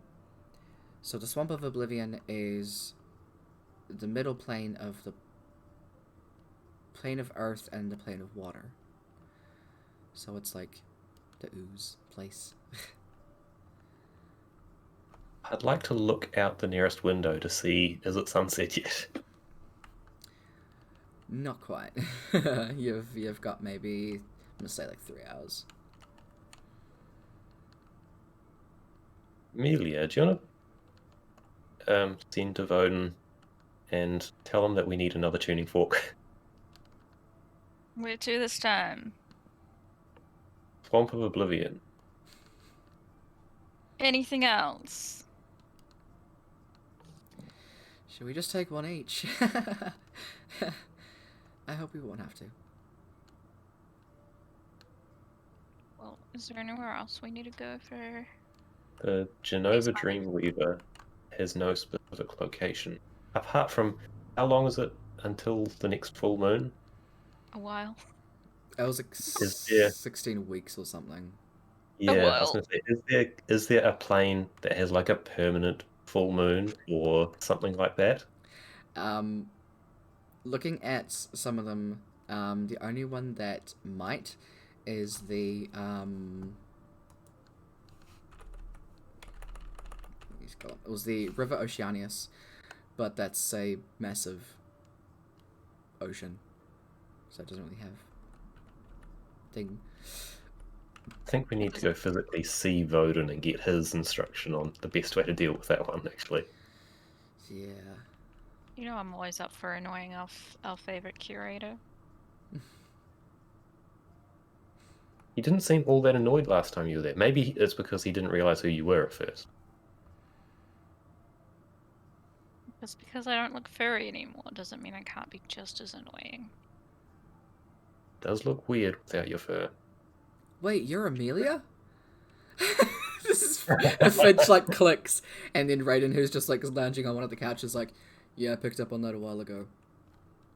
It's just the way that she acts. Gives off Amelia vibes. You know, Voden said the same thing. Wonder why. How's that arm feeling with that arrow that I shot you with?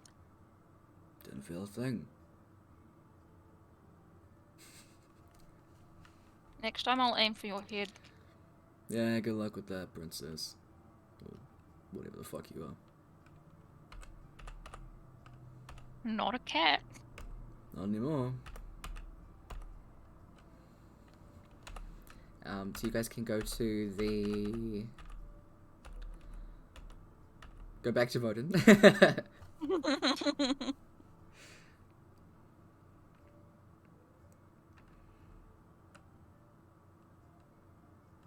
Actually, I'd say that one might be able to. In that case, Laconia can answer this. I think I know of somewhere that might have a full moon. You know how I talked about where I was from as a Shadowkai? I believe one of those places has... Well, I mean, the entire plane is an eternal night.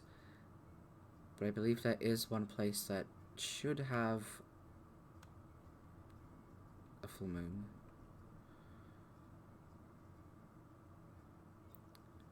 It is in the Shadowfell, though, so... Would need another one. Another tuning fork. So we'll at least pick that up from Voden. add it to the shopping list. Yeah. So which one is it? It would be...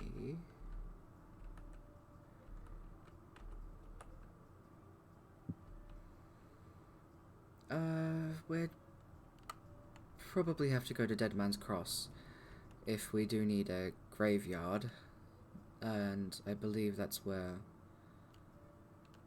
Well, we need a coffin, not necessarily a graveyard, but I suppose it couldn't hurt.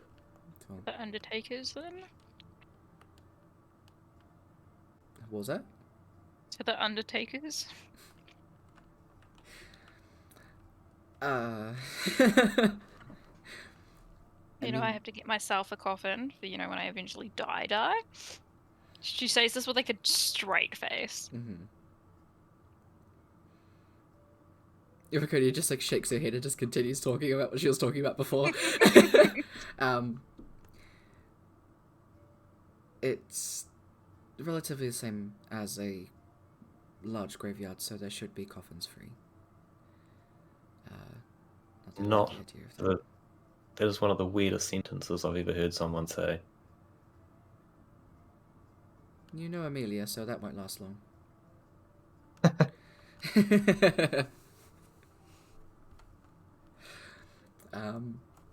So you guys can pick up a tuning fork for the Shadowfell, as well as the Plain of Ooze, or the Swamp. I immediately forgot what it's called. Thank you. But yeah, I closed everything. Stop it. Here we go.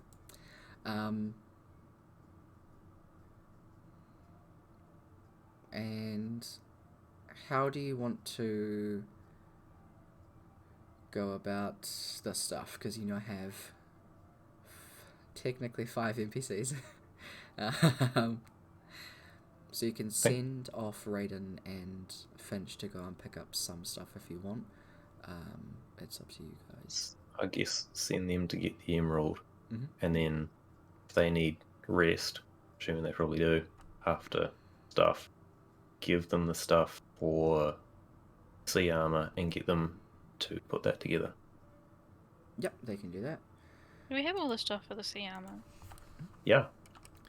Damn, look at us go. We only need one piece for each of the other one. Which is why we're going to Limbo. And also pick up the emerald dust.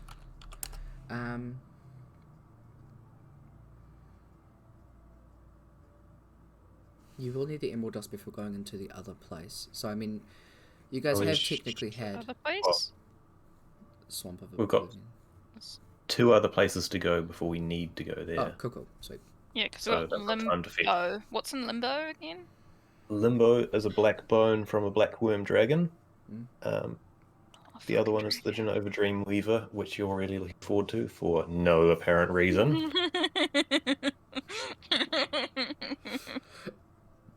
Don't worry about it. Goddamn. So they can go and do that stuff. And which place do you guys want to go to first? Because we can get that one combat in, and then I think we'll wrap up. Because brain. Yeah. Can we please go to the shadow place first? I've been waiting so long. I honestly think it would be better to go get the dragon out of the way first. Because when we get to the really cool one, I suspect, Tyler's going to be fresh. I don't want to put the dragon. And also, it means Emelia's still in suspense for longer. No! Do you know how long I've been waiting for a full moon? Since the goddamn tree. Do you know how long that's been? Oh, it's gonna be interesting. Okay, that's my recommendation, but you can take the final pick.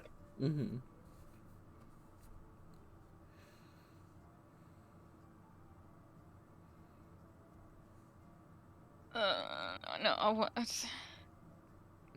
I just want to see what happens. Let's go bury ourselves. Alright. Hell yeah.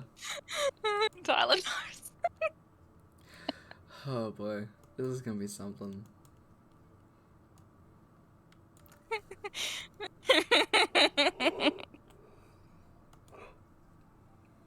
have to find something really quick. Plus, if we go fight a dragon, I'm gonna most likely goddamn die again. That's I why, swear. that's why you died earlier, rather than later, so you get out of the way. We'll put it off. Too much dying lately. Fair enough. Okay, so you guys are going to... Actually, could I check with Voden first about the Dreamweaver? Is it the sort of thing that when you go to sleep it turns up in your dreams, or is it a case of one person sleeping and everyone else can be awake and outside? It is a simultaneous dream thing. Right. So you all gotta be sleeping? All of us have to be buried. Who's the Sleeping last in person gonna coffin. bury themselves? That should be fine. just piling on dirt over there. I'll just use stone shape to... I don't know, does dirt count as stone? You can certainly try. Just one person just doesn't turn up in the dream because they did it wrong. Oh my god.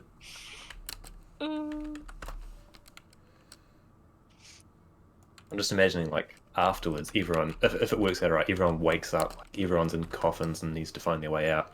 Viconia just finds herself with... There's no coffin around and a giant bear-shaped patch of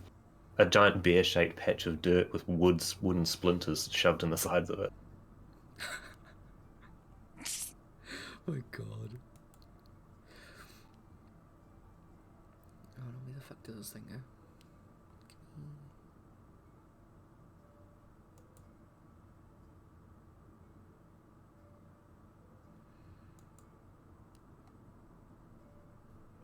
You'd have that open for later. So,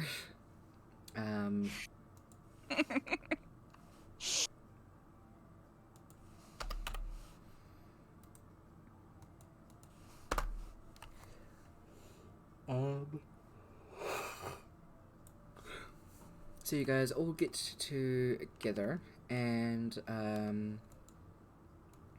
teleport yourselves to Dead Man's Cross in the Shadowfell. So, arriving there, you guys... Make sure everything's thinged.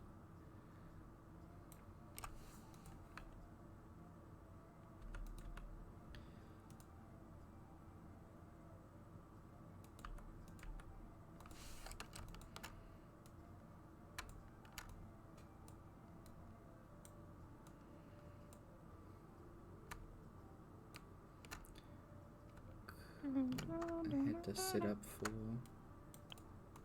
Cinnamon to fight, so... I had... Oh.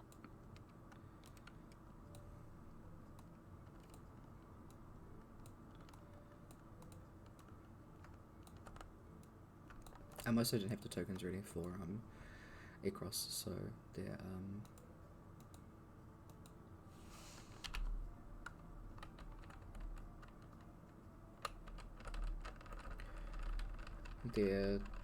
their tokens are squares. They squares. Yeah.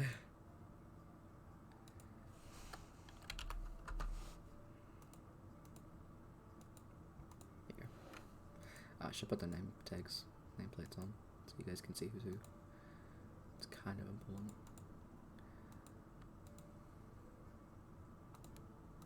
And also see their HP.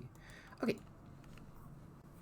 So, I can close Raiden, I can close Tips and Cross, and yeah, cool. I just need Viconia's. Awesome. you guys teleport there, and as soon as you arrive, there is a massive skull with the bottom half of the jaw missing, and the mouth is open, and it's where you can see inside there are a lot of very large stone tombs. Going into here, there is a shit ton of just skeletons and can you give me the right one, please? Sorry.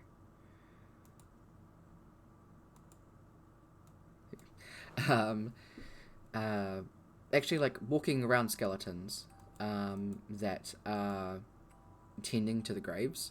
They don't seem to notice you as they're just kind of doing their own thing, sweeping or actually like digging a hole.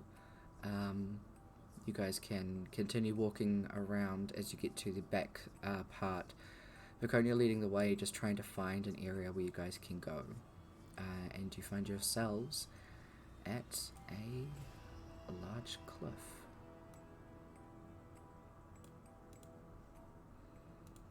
Just neat.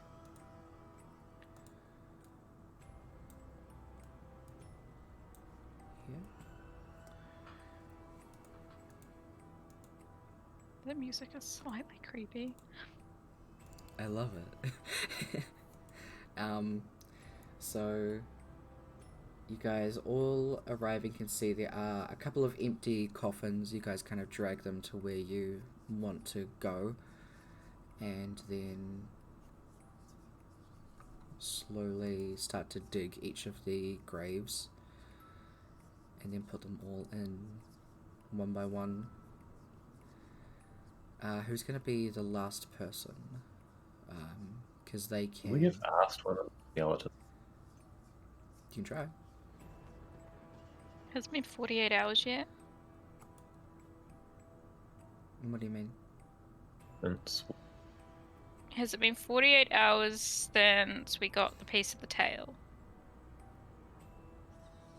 No. Okay, because then that means my potion's still working, where I can understand all languages, written and spoken thingy. Oh yeah, awesome. So the skeletons that are walking around here are speaking Undercommon. So you can just hear them kind of bickering back and forth about they hate their job, blah blah blah, shit like that. And boy, are we going to give them something to talk about? Yeah. Definitely. So you can you're gonna go and ask. Yeah, What's going just on? gonna walk up to a skeleton and be like, "Hey, do you mind burying me and my friends?" He gives you a really, really weird look, and then is like, turns to all of his other skeleton mates, and just starts like, you guys do hear it outside of the ones that are like, you hear them like cackling and like what's the word for this, like cackling and like clattering as they laugh, their bones kind of like yeah. So that happens as they just kind of be like, why you want to be buried, lady? Well, we need...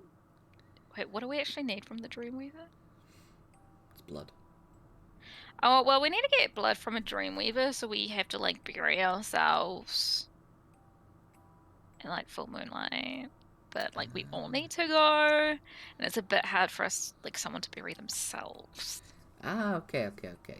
And turns to one of them and starts talking about, like, the Dreamweaver. It's like, that thing. Yeah, well, whatever. We'll let you do that. And you see them like, I don't want to do that. Well, I did it last time. We haven't done this thing in ages. Well, I don't know. We get some weird tourists around here. I don't want to die again. It took me ages to get put back together. and they just start bickering, and they just start doing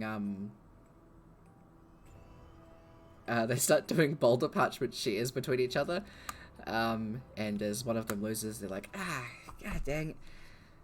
Well, fine. And one of them just comes off with you guys to help y'all. As soon as the last one of you is buried, though, he takes off. He gaps it the fuck out. He's like, goodbye. Pretty much, yeah. So helps you guys dig that, and then buries that last person. How easy is it all to fall asleep? It is unnerving for a lot of you. You guys are quite close together, so you can, aside from just general outside noises, you can hear each other breathing. And these very enclosed spaces.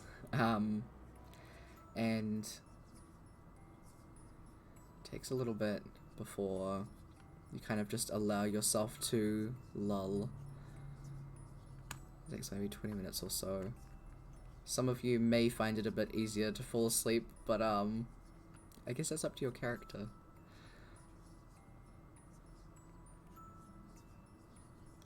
But at some point you do find yourself lulling and going to sleep.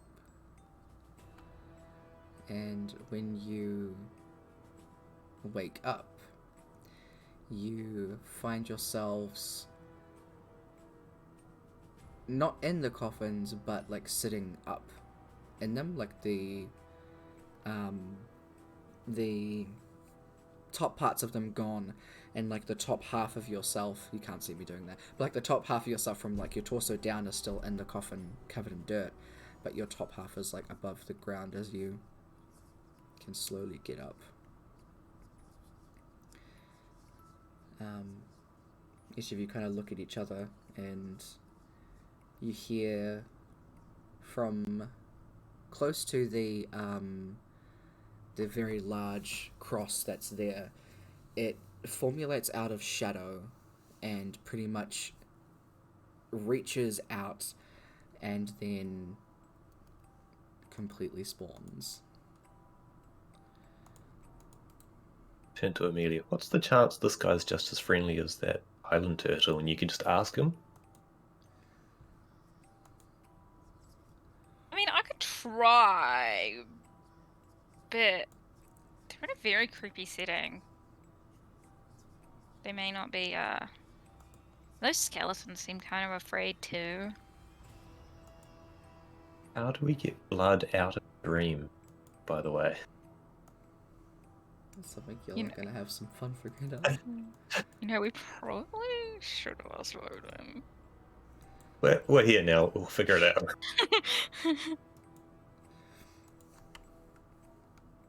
Alright. I will get you guys to roll for initiative. Oh no. Okay, wait, I can roll for initiative. This. Where am I? There I am. There's my cat face. Initiative. How do we roll initiative for the other ones? So for whoever's the NPC, there is a button that says initiative, and whoever's Ekros just has a normal character sheet. Nice. Sorry, I'm just adding the Hallow's Bane to Vagonia's sheet.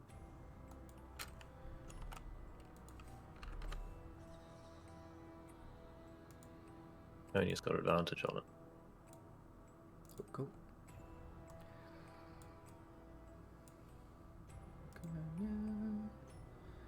Boop, boop. I need my dice. I'm gonna turn that up a bit.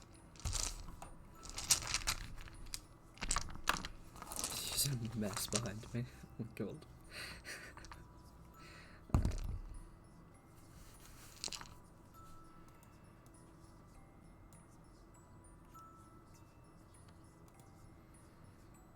I didn't have to counter it. Sorry, I'll have to put you on individually.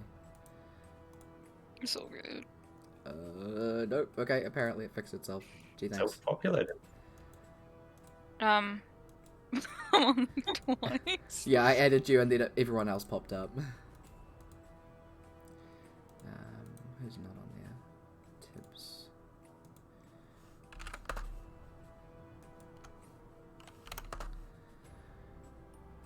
Vaconia got a 7 and then a 10, so she's taking the 10. 1, 2, 3, 4, 5, 6. 1, 2, 3, 4, 5, 6. Perfect. Oh, and Heroes is probably long gone by now as well, I imagine. What, sorry? The Finch's Feast that we put on us several sessions ago. Oh, I just long time thought I'd ago. take that off of my HP now. Yeah.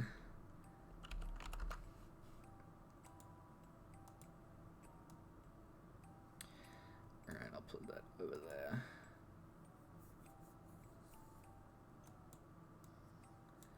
Alright.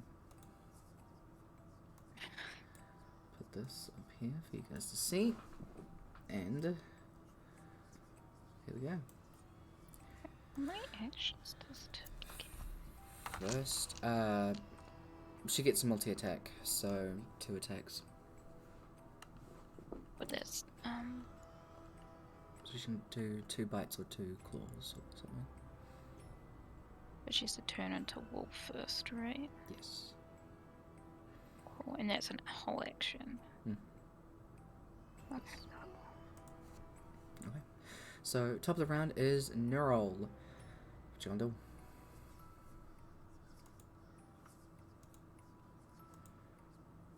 I'm going to put out Spirit Guardian, which is feed.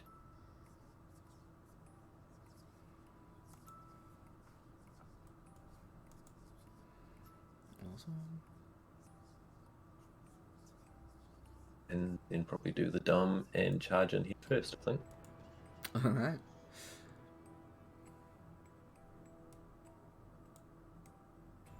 Very much. All good. Else? Nope. Emelia.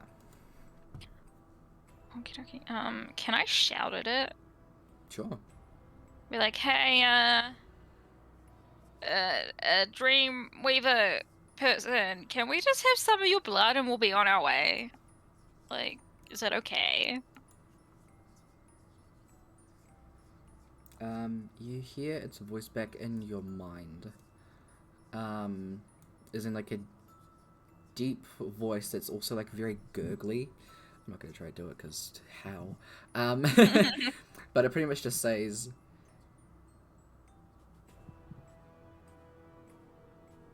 I will not give such parts of me easily. If you want it, you must take it by force. Come play. So we can't do like a swap? Let's respond. Yeah. Okay then. She's gonna Amelia's gonna take out her bow and as her. What are we gonna do? Because I have new spells and I forgot that some of them do better stuff. Okay. Which ones are? Back. No, I just want to see what. No, I don't want to cast it. It's okay. Take your time. I just want to see what it does. Okay. Oh, First. this is your Back from the Future spell. Yeah. So first I'm going to cast Guardian of Nature and use the Great Tree. So it's 10 temporary hit points. Nice. Constitution saving throws with advantage, Dex and Wisdom based attack rolls with advantage, and while I'm on the ground within 15 feet of me is difficult terrain for my enemies. Nice. So I'm gonna go ahead and put those 10. Oh, there's already 10 in there. I'm on full health. And then she is going to needle barrage as the first attack. Alright, go for it. I think I have a thing for this. To do something. No. Oh, there we go. 36. Oh shit! It rolled two. It rolled two twice. Okay, That's it's good. the top one. Yeah. It's the top one. That's my sheet. And then for the second attack, she's gonna add Dread Ambush to that one, and just try and shoot it. Mm-hmm. And that is a 19. That hit. Yeah, that hits. That hits. Sorry, I stared at its number and was like, what is that number? You get it. Okay, that is however many that is. 38, 39, 40, 41, 42, 43, 44. Okay, and then one more attack. One more time. It's a 23. Definitely. Oh, did How does she I have take the Dread Ambush off? I did. And that is 40? 40. Me trying to do math is not. Yeah, that's 40. And then I'm just gonna move like here. And that is the end of my turn. Nice. Oh man, it's my turn next, Jesus. I'm gonna put this. I'm just gonna put it over here. No.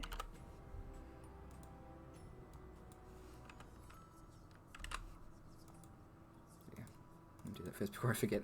Okay, sorry. That is all of your turn. So it is now Tib's turn. Okay, Tibbs is going to turn into a wolf.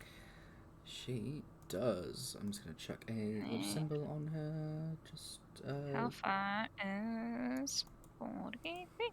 Is this one Tibbs? This looks like Tibbs. There. Feet. Gonna move 40 feet. nice. And I'm pretty sure that's all she can do right now. Wait, is it she or they? Tibbs is she. Ekros is they. Okay, Yep. I think that's all that she can do right now. Yes, so we will leave it there. Alright. Is the creature's turn. I'm gonna put this over here. So it starts to move forward.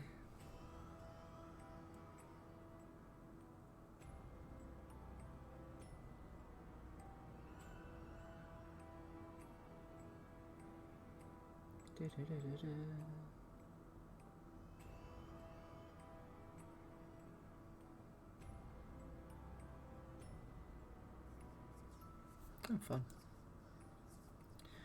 It's gonna 14, 15. As it kind of floats over, it arrives in front of Tibbs and Neural. And 5, 10, 15,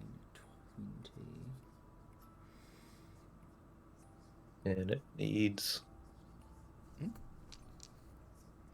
wisdom saving throw, and it's at half speed. Alright. Wisdom save, there's that. 27. It passed, so damage on. Where is it in my list? Ridiculous.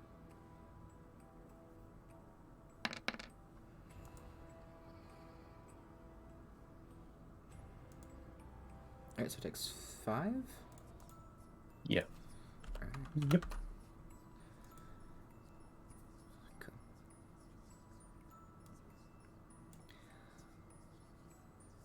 Let me use this thing. Here it is.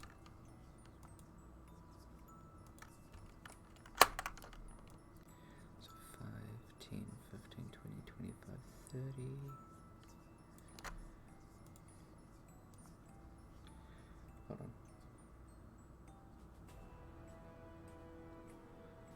30 feet wide. Not radius. 15, 20, 25, 30, yep.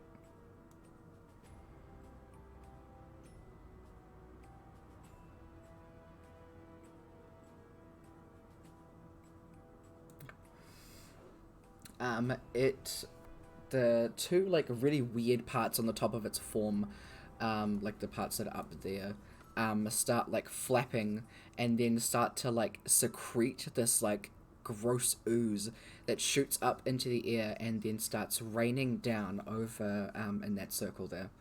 So I need Emelia Varal and Ekros to make dexterity saving throws. Good at those. I hope. You. Oh. Ah. For a second, I thought I rolled a 10 and I was like... No, this is okay. It's fine. I was like, how did I roll a 10? I can't roll anything like lower than like 11.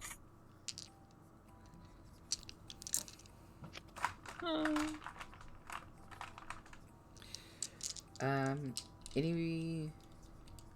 Oh, no, I think you're fine. Yep, no, don't worry.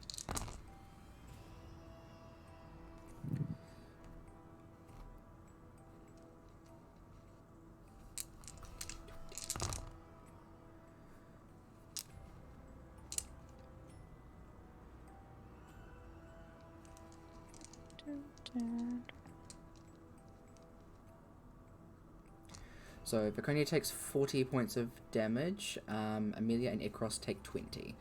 As this rain starts just pouring down on you guys, and it stings as well. As soon as it hits your skin and stings, something about the rain just seeps into your skin and burns it further.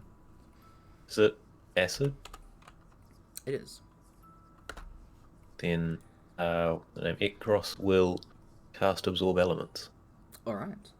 So then she'll take 15, I believe.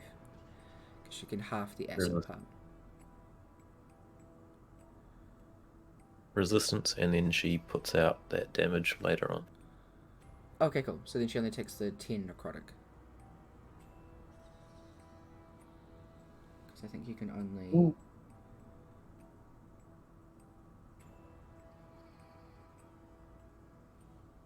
Triggering the damage. Assuming I don't think... Oh, it can't be necrotic anyway. But yeah, so she resists the acid completely, but then the other half is necrotic damage, so she'll still take the 10 necrotic. Cool. Cool. Just had to double check that one. So I need to roll a thing for that. Cool. Alright. That is its turn. It is Viconia's turn.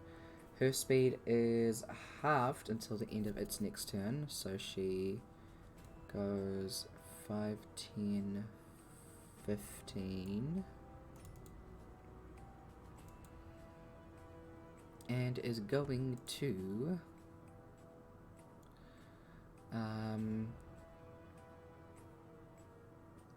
third level guiding bolt it. 21 hits.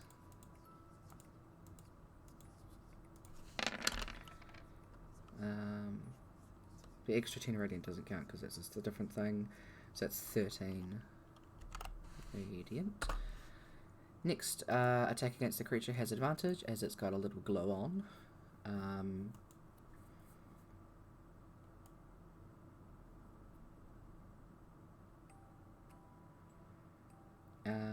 Yep.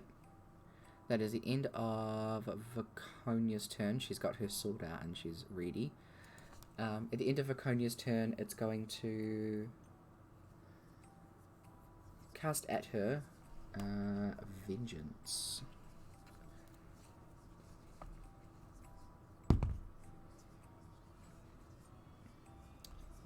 $13, that definitely hits. 12,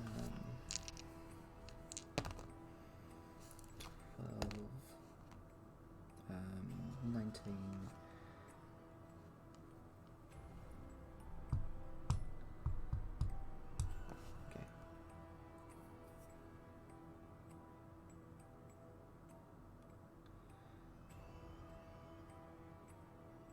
Okay.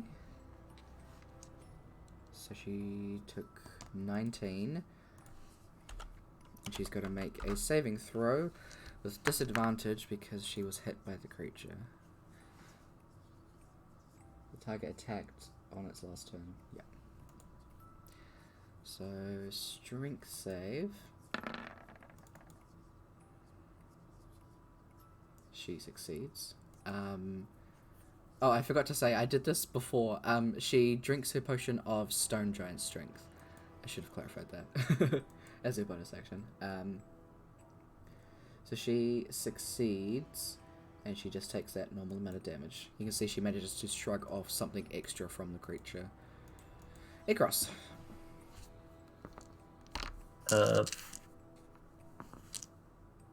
Moving out of actual area of effect of anything, and then cast a fireball slightly behind it so it only touches it.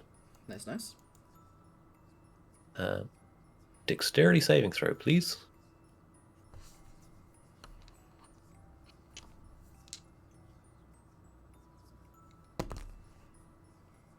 It was terrible. So it fails, but it chooses to succeed. So Gotta love it when it does that. yep, so it'll take half. How many is that?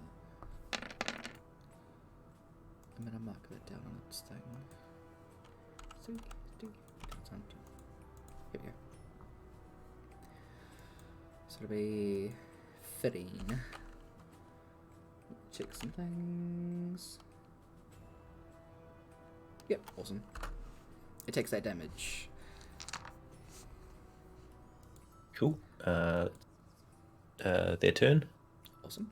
Now back to the top of the round, Neural.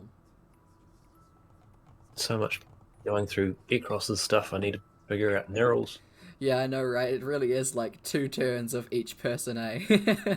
We could have spread it out more, but Initiative said no. Initiative was like, Nah, we're gonna group y'all.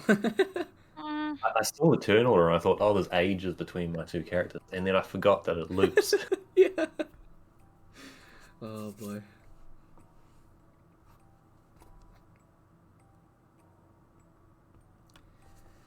Alright, so I know what she's doing, but it's this thing's turn before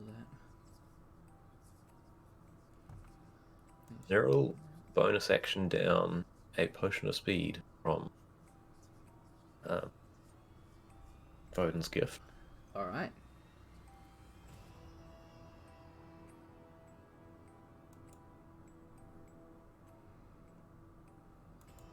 And then Kevin can go stabby stab twice. Alright. Get it, Kevin. Get it, Kev. Get it, Kev.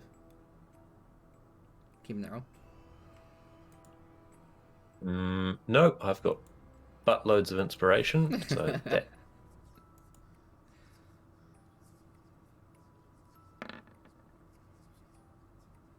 That hits. Right. That. Adding Divine Strike to it as well.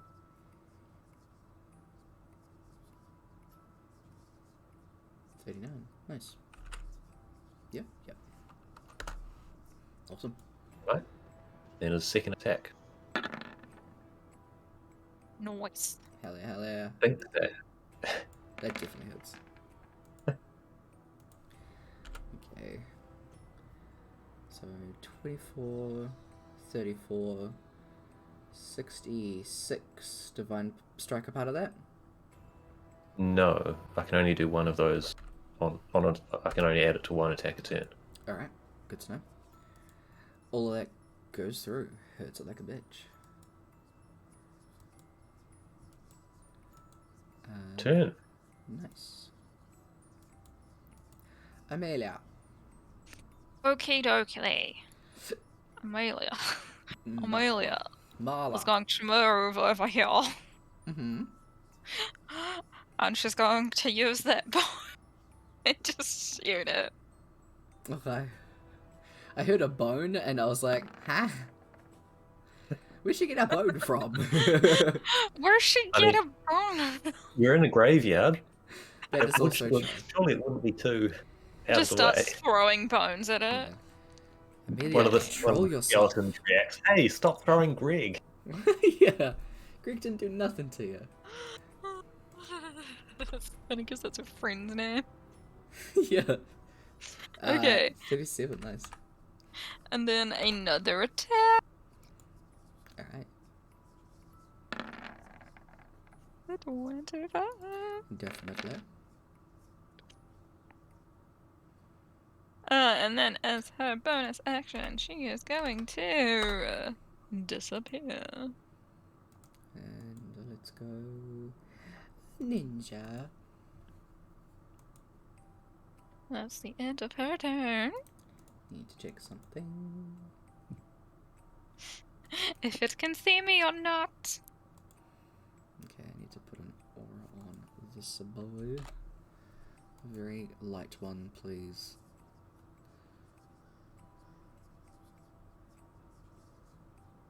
Okay, let's go that one. You guys can't see that? Good. Oh man. Alright. I should have gone into hybrid form, not wolf form. Oh well. It's okay. At the end of your turn, Amelia, Oh no.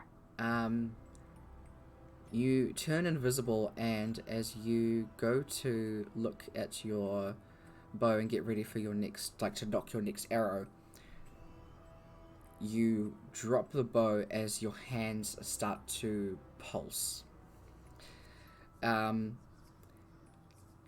You fall to your knees. You are invisible, but everyone can still hear you call out as you are in your were-tiger form. So I'd like you to look up the stat block for a were-tiger. How do I even find that? Let's Google were-tiger 5e. Where tiger? As you feel the effects of the moon. Oh, that says weird cat. Oh, I know. Here's a weird tiger. Yep, it's specifically were-tiger that bit you. Okay, I found one. Okay. Gonna quickly look up one as well. I can still shoot a longbow in You the hybrid form. you still can shoot. But I'm going to say it's gonna be harder and harder to control yourself. So right now you've just transformed. You're feeling okay, but you have a feeling as time goes on it might be a bit harder.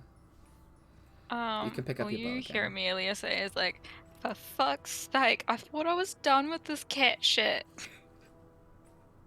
Does that make you our group's version of Raiden? Uncontrollable half the time. Yes. Yes, it does.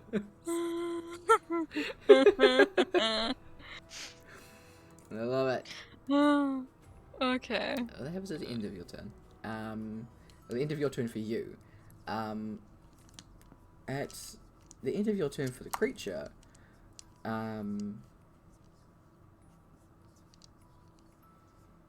it is going to cast a vengeance on Nerol.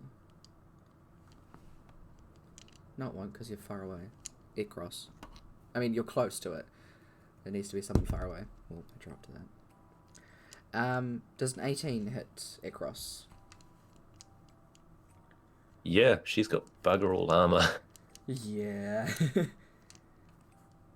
Squishy wizard. Very much so, very much so. I need a strength saving throw from them.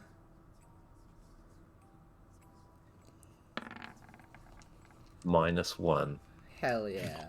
So, Ekros is now prone and has taken 21 necrotic damage.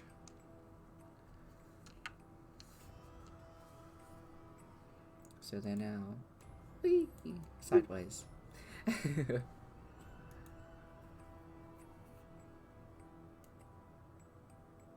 relatively close by. We can zoom in and get some lovely creature close-ups. So now it is Tib's turn.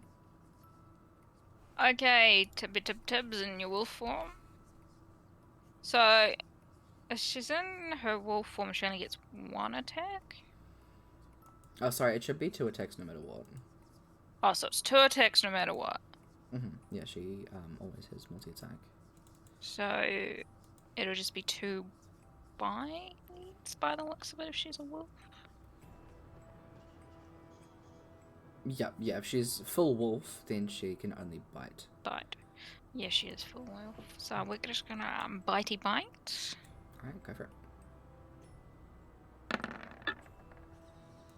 Oh, that's a 12. That misses. She gonna try again.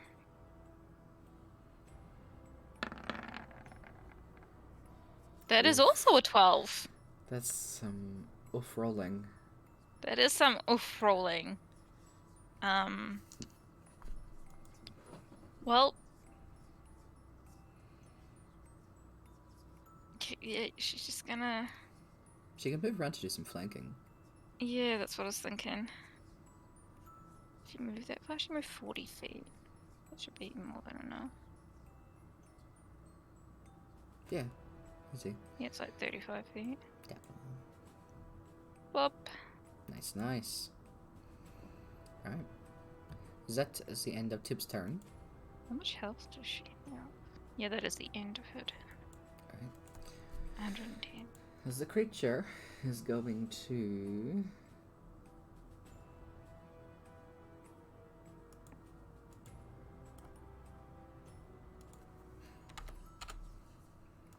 I'm just going to keep this one. No, that's way too dark. That'll be horrible to look at. There we go.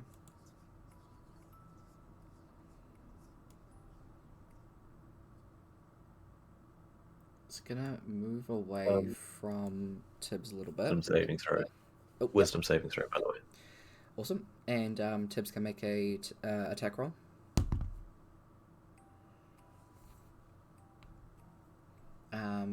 It fails. Oh, Tibbs can make an attack roll? Yeah, it moved away from takes Bitey 15. bite. That's a 27. Nice, that hits. That is 7. 7. Alright. Cool. Now that's moved over there, it is going to all of like the weird organs that are like on its lower parts of its body start to like convulse and like pulse as the creature starts to like do like a weird shimmy, like a wacky inflatable arm flailing man, and then just screams.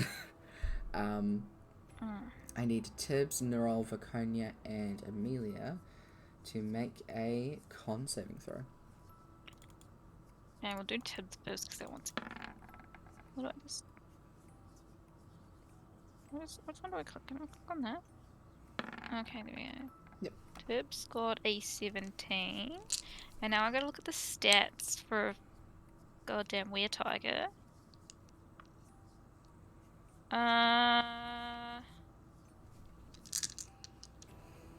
do they work again? You roll a d20, right? And Yep. add your con modifier? Wait, if I look at one of my other sheets, will it tell me? Yeah, so it's not proficient in con save, so it's just roll No, plus but con. Roll plus con, so it's just... Okay, plus 3 for a d20.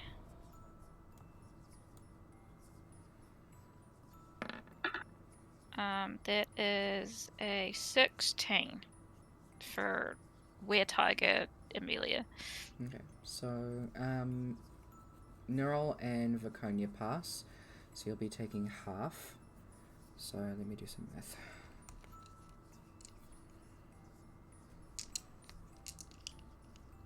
Is this an attack roll?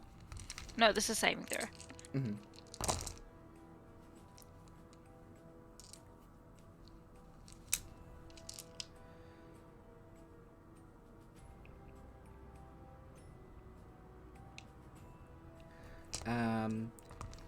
Those that fail take 56. And Neural and Viconia take 28. Wait, so Tibbs and Emelia take what, 56? Yep, 56.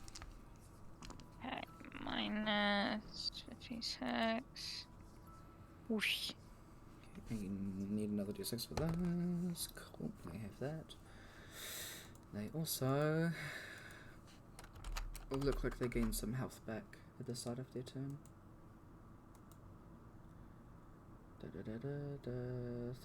Things. That's the end of its turn. Laconia is going to run up out of this acid shit.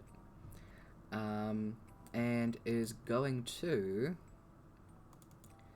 attack with the blade after casting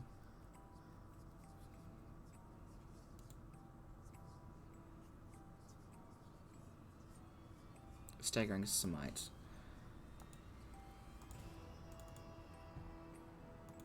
So she's got 2 attacks. So she'll do 1, 2. She is concentrating. Here's the yellow boy. She hits with both of those.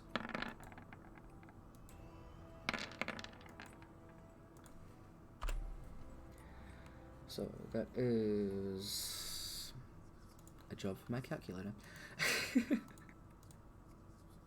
18 and 19, 13, 14 and 9, 73,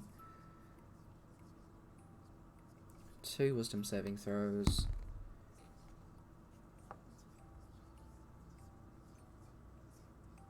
Succeeds.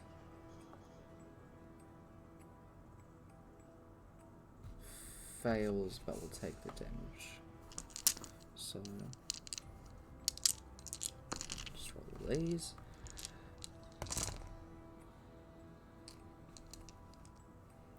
So 1, 2, 5, 7. So plus 3 rundown, and then 12, 17.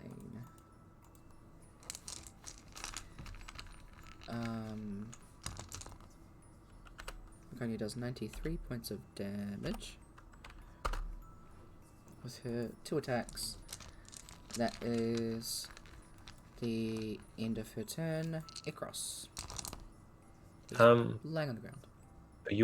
For spell con checks, do you do 10 as the DC, or do you do the optional damage one too? I just do 10 for this one. Yeah, so you just have to succeed on 10. And how injured is it looking, or is it not really possible to tell? It's looking fine at the moment. You can see some of the cuts and scrapes on it aren't letting out any blood at the moment, but it's got cuts and scrapes. Then Ekros is going to cast Disintegrate. Alright.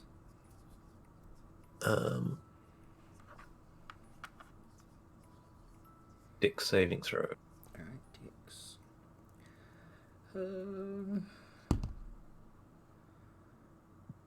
It fails but chooses to succeed.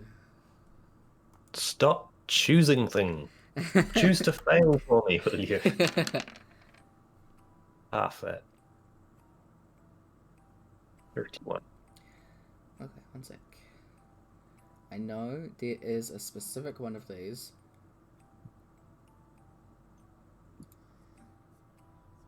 That actually does nothing if it succeeds.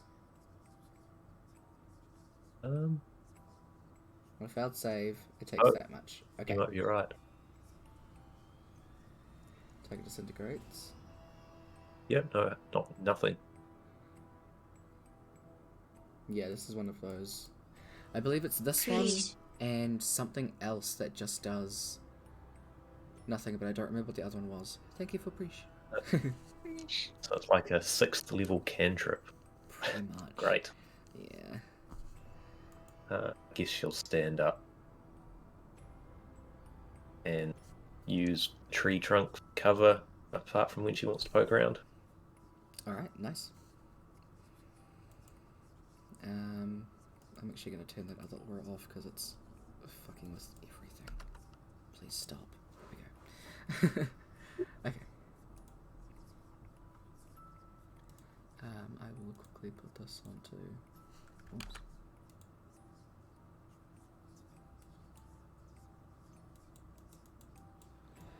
You know, I'd really love to pick up this circle, but apparently I'm not allowed to. It's like, no, sorry, get wrecked. Apparently so. Circle is illegal to move. Well, I guess it's just staying there. That's the circle of life.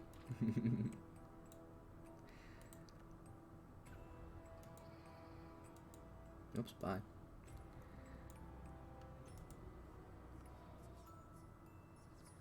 So confused. Did I draw this on the fucking map layer? Is that why? No. I am confused. Anyway, sorry, I'm not gonna fuck with that. It's just there now. It just exists. It just exists. At the end of Ekros's turn, it is going to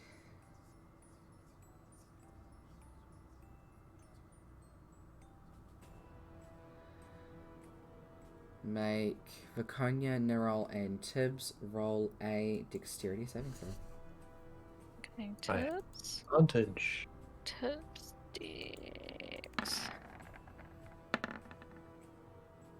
Nice. Damn. It's a 20, apparently, for Tibbs. Good shit, good shit. Can roll that for an attack?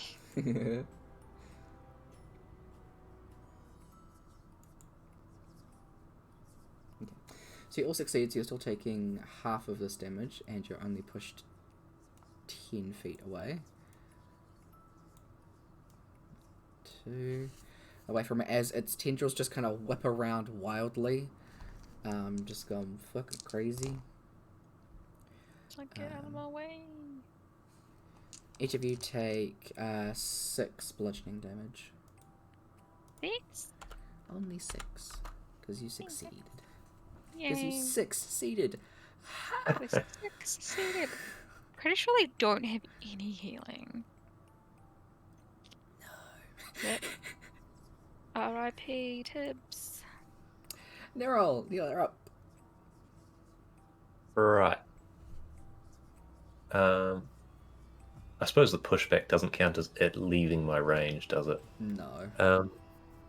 Right. I'm going to rush back in. Cancel Spirit Guardians and cast Bestow Curse. Needs a Wisdom saving throw, please. 20, not natural. Bollock. Ignore that one then. Oh, And sorry. Kevin can stab. Yeah, I'm Kevin. Oh, we're going to use to make it. Come on, Kevin. You're going to keep that roll. No. Inspiration. Go for it. Sorry, I was just making a check for Viconia. Continue.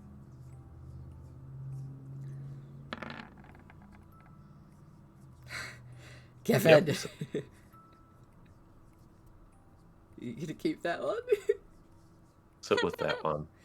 That one If he is wants to miss this round, he can miss this round. Fine. That one misses. You've got one other attack, I believe. Oh, no, sorry. No, You did a spell. Yeah. Cool. My bad. Alright. End of your turn. Yep. Emelia, Hello! what you gonna do? Okay.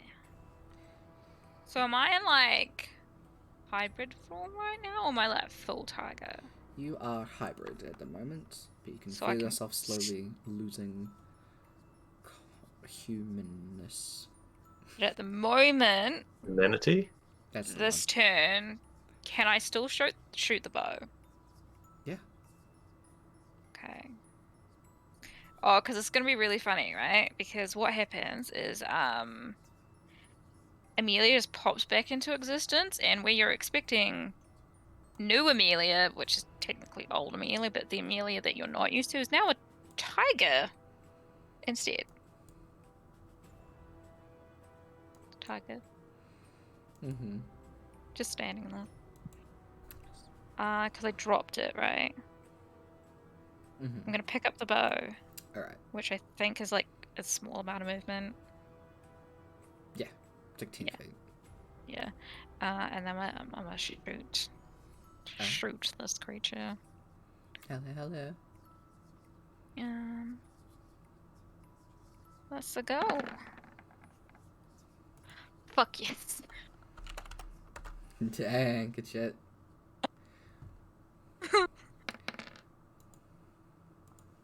She's like, well, while I've got the capability, I'm gonna have to do what I can. Fair enough. So, 42, 52, 62, 64, 68, 73.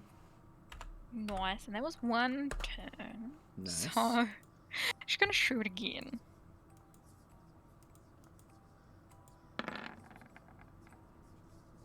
I'm gonna re-roll that one, because I already know that's gonna miss. Go on. Oh my god! Fuck yeah! Go on. Let's go! Alright. I'm just going to put that onto there, so that's 30, 62, and then plus 20 is 80. 82 specifically. Nice. You can see it is actually starting to bleed now. And... oh, it is bleeding. It is bleeding now. So you've actually, like, done enough for it to be like, oh, Okay. Do I keep want to checking if it's, disappear? like, bleeding. You know what? I'm not going to disappear because apparently I still get hit by shit. So, we are just gonna leave it there. That's the end of a turn. Alright. Tibbs. Tibbs. Tibbs.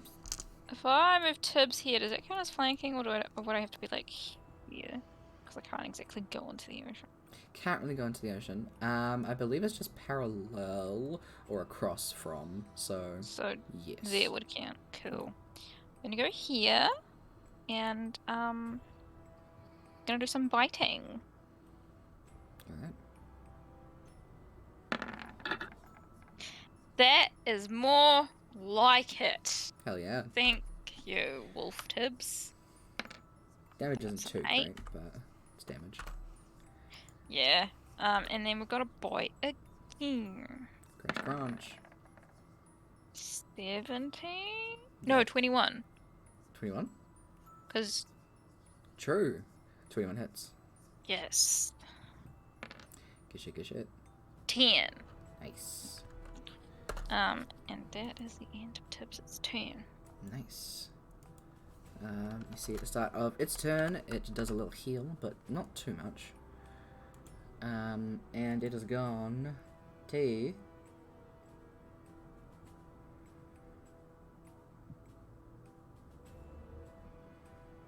you can see its body start to, like, wither and, like, do its little quaky thing again as it screeches. I'm gonna need, the same people, so everyone except for Ekros, to make the con save again. Con save. Tibbs for a con save. 17, and then gotta do a d20. That is 18, 21 for Emelia. Nice.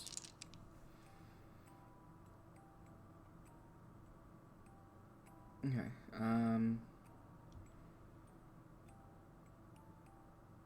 Emelia and Viconia succeed. 14 and 17 is not enough.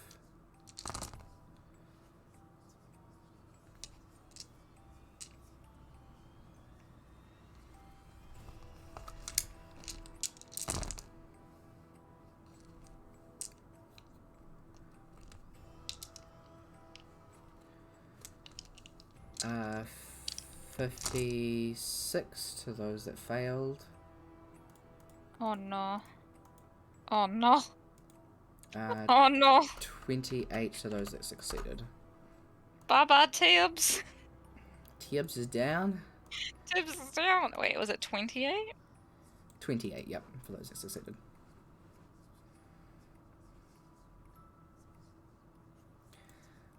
Yeah, so it's doing a little jiggle, and then it just screeches, and it hurts like fuck.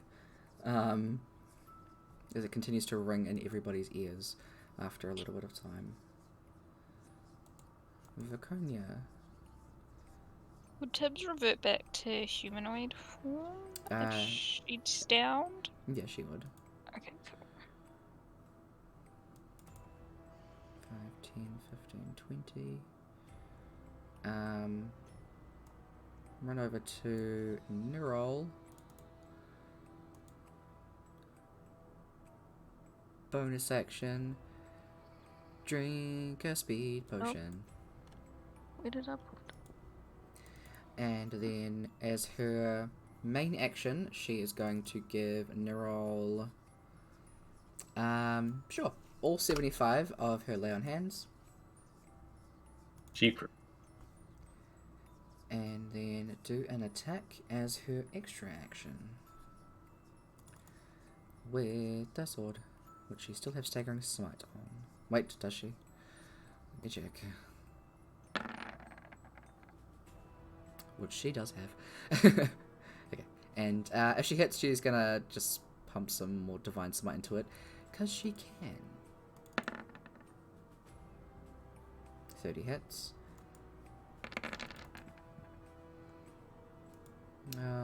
Fuck it, 3rd level, so it's 4d8 extra.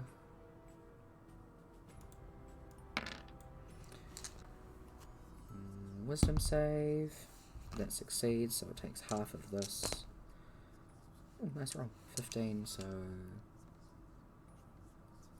7.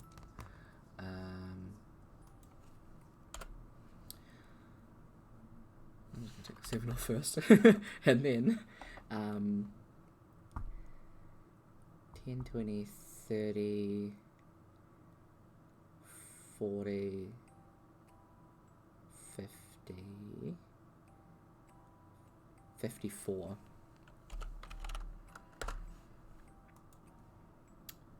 That is the end of Viconia's turn. Ikros. Truth. Oh, be right back. All good. Sorry, I didn't think this would take that long. It's a fight. Major creature, of course. Ah, that's true, that's true, that's true. I was like, yeah, we'll be done by 9. Should do better than that. I should have. Should let you have a break. Okay. Ikros will cast Cone of Cold. No, she won't. I'm right in front of that. Wait a minute, that doesn't seem right. Wait a minute.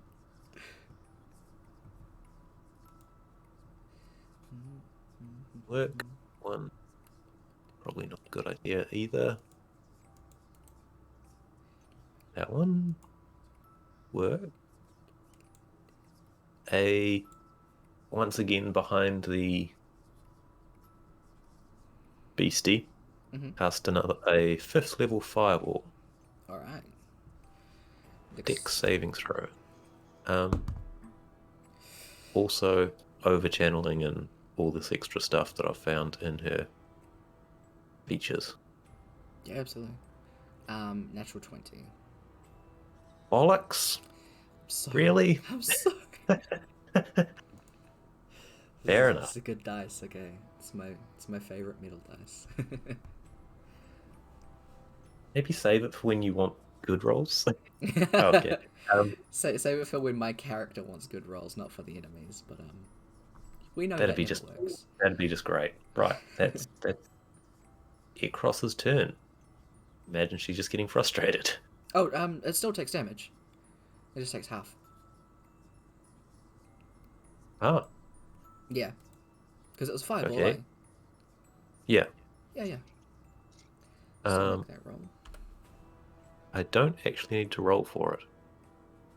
Okay. So half maximum damage. So Um, 5th level, that makes it 10d6? is 8d6, 10d6. So 5d6, which comes out to 30. Yeah, still takes 30 points of fire damage. It doesn't. It actually takes plus the intelligence modifier, so plus 5, 35. Nice, I'll take that extra 5 off. Awesome. Good shit, good shit. Oops. Right. That's her turn. Okay, Um, Neural. I really wish I had more than like one creepy song, because I'm just playing this one song over and over again, and it's like a 3 minute 12 loop. And we've been here for an hour. Sorry, continue. Neural will point a quick finger at Tibbs and say, "Not today, wolf woman," and cast heal. Nice. Plus 70 hit points. How much? 70. 7 Oh, yeah, she on. Hello. So she's in her human form though, so I'll take that off. Alright, nice. Then Kevin, do something this time. You are flank. No, they're prone. Sorry. So. One inspiration a turn he can have. Yeah, you using inspiration on that? Yeah. Awesome. Better. Definitely hits. Right. That one plus 1. Awesome. So, I believe that's 15. No, 14. 21. 31. Or go. Nice. Good. Nice. At the end of your turn, Neural, the creature is going to...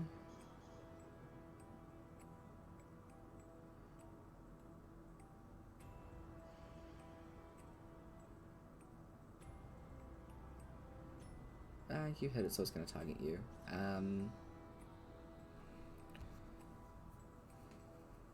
Gonna vengeance you.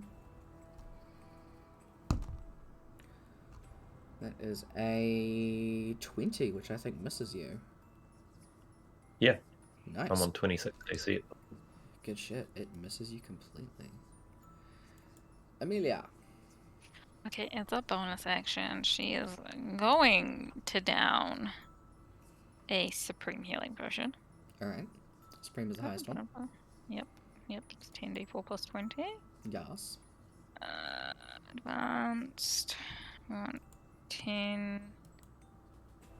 Not d6, d4. 20.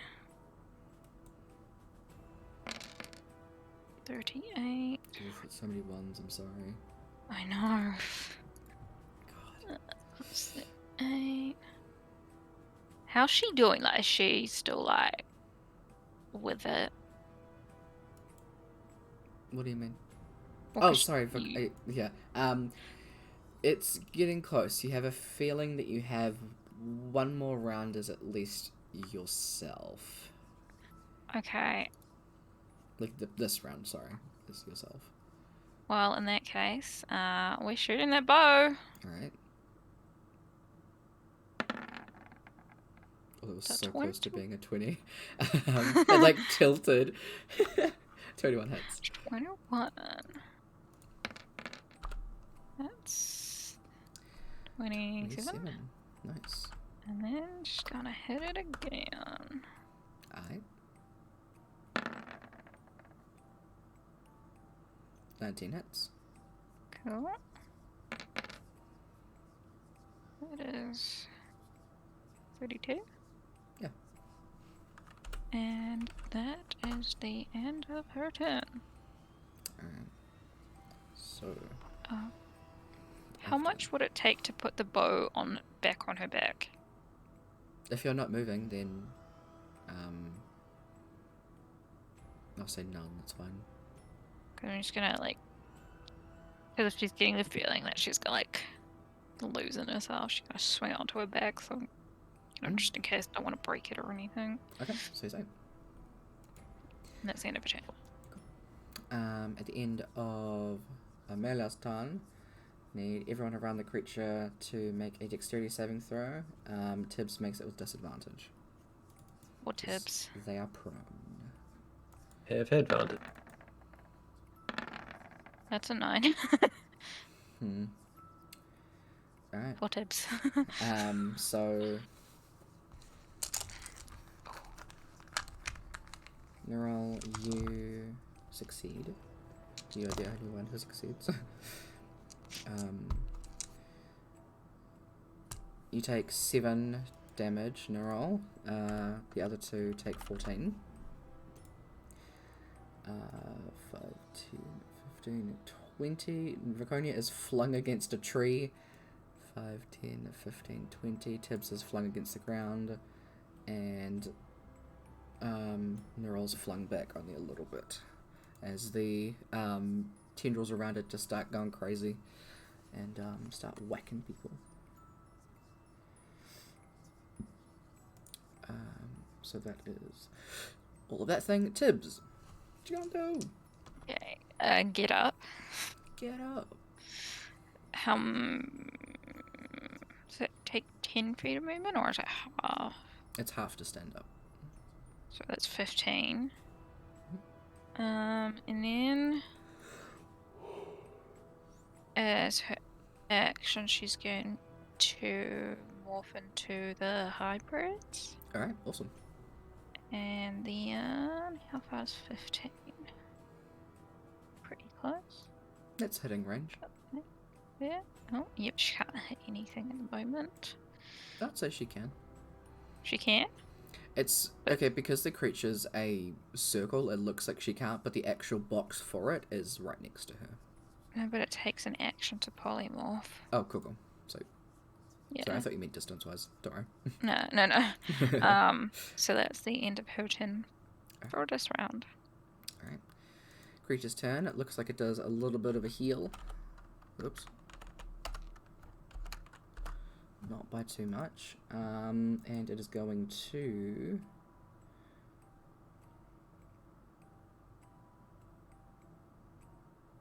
Oh, I didn't roll for that.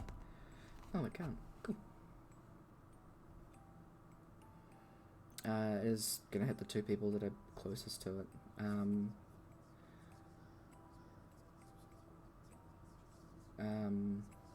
Nerol and Tibbs. I'll do Tibbs first.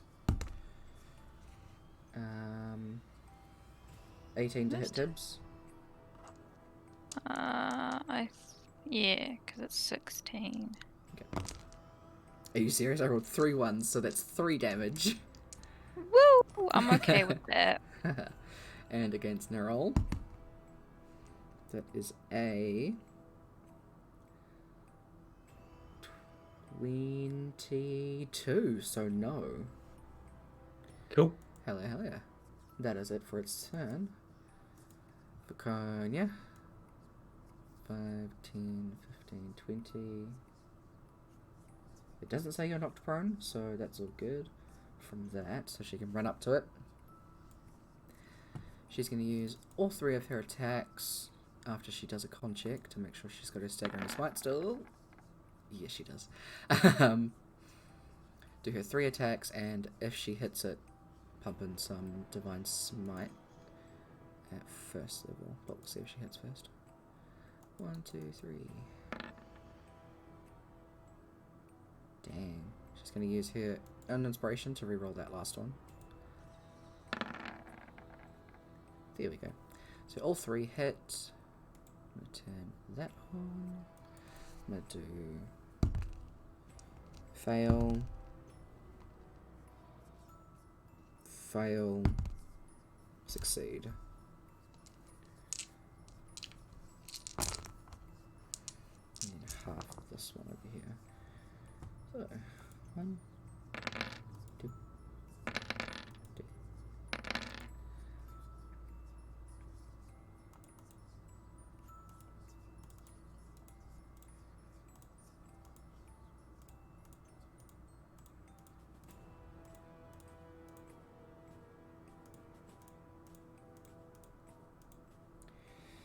So half that one, so that is 6, 9, so plus half of that, round down to fuck over player is 4.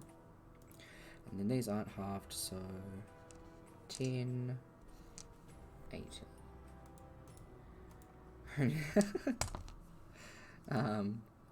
Viconia does 164 points of damage. Jeez. Paladins. And I need to take 3 first level spells off her, because she only did first level. Oh god, must be grinning in delight.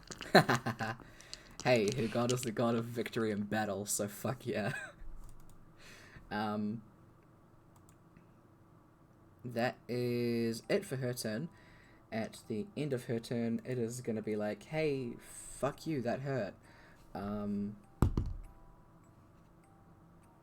And 20, I think her health, it misses her with the attack. So it is now Ekros's turn. Looking moderately damaged.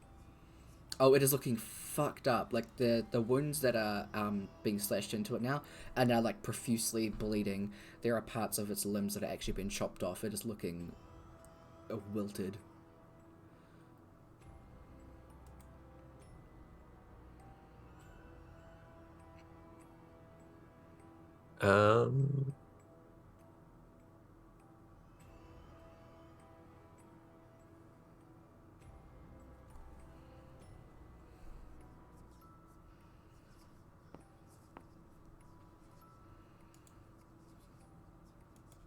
Cast Mind Sliver then. Please take an intelligence saving throw. Intelligence. What's that for this one? That is a 3. Ooh, fantastic. Not so fantastic, but it'll do. 7. Extra effects on the spell, I believe. Subtract 1d4 from the next saving throw it makes before the end of Ekros' turn. Good. Alright. I'll keep that in mind. Is that all for Necros? Ekros? Why Necros? Ekros. That's what, dead Ekros, isn't it? I don't know. Let's hope not. Anyway, it is Nerol's turn. Neral's gonna move on up, and Kevin, you better work your magic this time. Ooh. Holy crap! Yeah. Kevin's Let's go, back. Kevin. Like, this is probably going to be way overkill. I mean, he could have done this earlier. Let's do it. Come on. We love it. 2 Damn. Divine Strike. Your Divine Strike is also doubled. So 8 and then 3. So Nice. 11. I'll do that first. 20. Actually, I'll go 16, 17, 21, 17.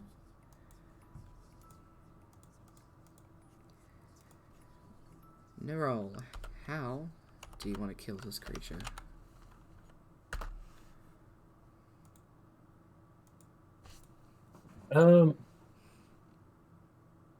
Jam Kevin in and just start spinning him, wrapping it up like spaghetti until it just Yes! compresses itself to death. I love that. That's amazing. Nice. There are plenty of tendril spaghetti-like limbs to do so. Yeah, that and like pretty much the whole lower half of its body is just like spaghetti spun onto Kevin, and there's just blood everywhere and guts. All of the blood of this creature is like a very deep purple color, which in this light can be mistaken as black. And it smells bad. It kind of burns a little bit as well, but you manage to like sink Kevin out, and the top half of its body, where the radiant damage kind of cuts through, actually sends the top half of it falling down off the cliff into the water. You just hear a loud splash at the bottom. Nice. He could have just given us the blood, but got it the hard way.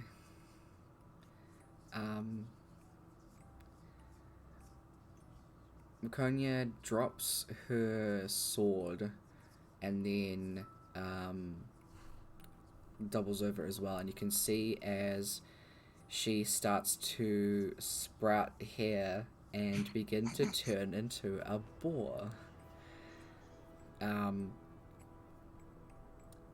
I would say the initiative is over, but it's not. but it's not.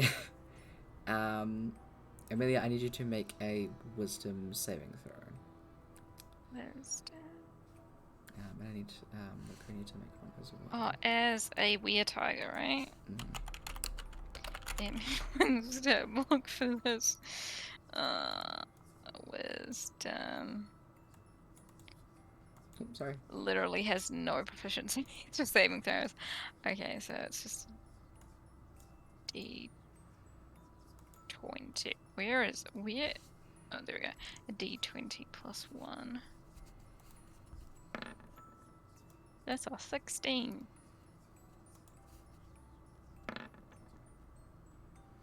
Okay. So, Amelia, you managed to hold off a little bit, but you feel like you are going a bit feral. Like you can feel something like itching inside you to tear something apart. You want blood. You want to feel someone's tendons being torn apart underneath your claws and underneath your teeth. And you can feel stuff start trying to lurch forward towards who you can still recognize as your allies, but the other part of you is like, no, that's just meat. Do I still have, like, am I still somewhat can think? Yes, because of that roll. Okay. I'm just gonna yell out and be like, Nerol, you have to knock me out.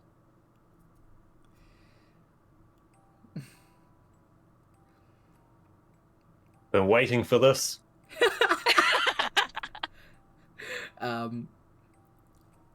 Tibbs is going to go back into their normal form and start to like walk over, leaning against, actually goes all the way up to Viconia and then starts to try and like talk her down, and is trying to calm Viconia down. Tibbs is a natural at this, so they're trying to like, don't give in, fight it back. You're gonna hurt your friends and you don't want that. You will regret it if you give in. And just kind of nods to Nerol to deal with the other one. Other one. 8.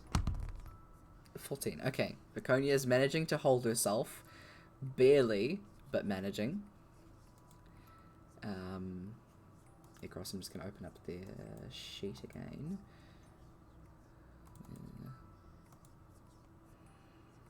He doesn't have many knockout spells. She has trap and death and demolishing and tricky stuff, but not so much. I mean, if you can awesome. get her down to 0, you can say that you want to do damage that's, what is it, Tyler? Non-lethal. Non-lethal damage. So you won't kill her, but you could knock her out.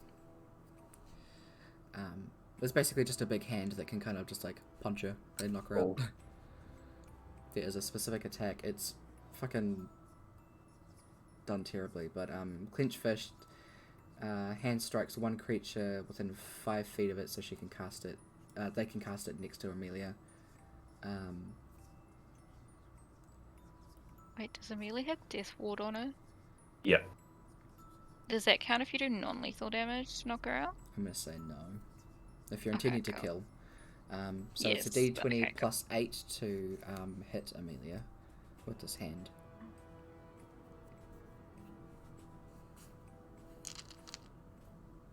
Yep. Sorry, I was trying to read other things at once. What rolling? Oh, you're right. D20 plus 8 for this hand. I'm just gonna roll that plus 8. Okay. Cool. That'll do it. Alright, because it's a natural 20, I'm going to say it just promptly knocks her out. This big spectral hand just kind of... but Nero is more than welcome to drag her back to a coffin. They're all turn slightly to Ekros. Thanks, but I wanted to do that. She was going to attack everyone. Yeah. I can wake her up. No. Like Getting completely around like that. nonchalantly, there is like hardly any emotion on Ekros's face ever.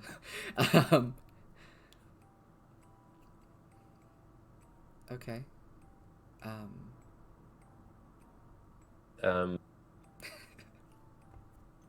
And I'll instead neural cast sleep on Viconia. Nice. What level and roll your dice? She's at a certain amount of HP, so She's on what? a certain amount of HP. I know, I'm just looking at her bar. And what spells I've got. 4th level leap.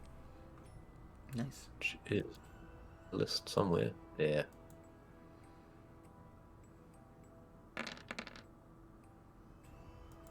Oh, 20. So, 39? Yeah, she's at exactly 39. She falls asleep. That was perfect. Yeah, so you send Viconia to sleep. Why is it always these two? Look, a couple that goes through this much shit together, they're in it. They commit hard. Same thing at the same time. So everyone gets dragged to their, dragged or walks back to their respective, coffins. People saying that time of the month about you two are going to have a very different connotation.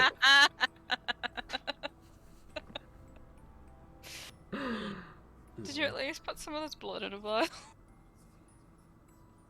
Neural will do that on the way out. Absolutely. I'll say you can get a good couple of vials. You probably put like most of it in a jar if you're honest. Yeah. Yeah. So everyone gets back into their respective coffins, and then because 2 of you are already asleep, it's just the 3 of you that need to go and rest. And as you drift back into sleep, you wake up inside each of these coffins.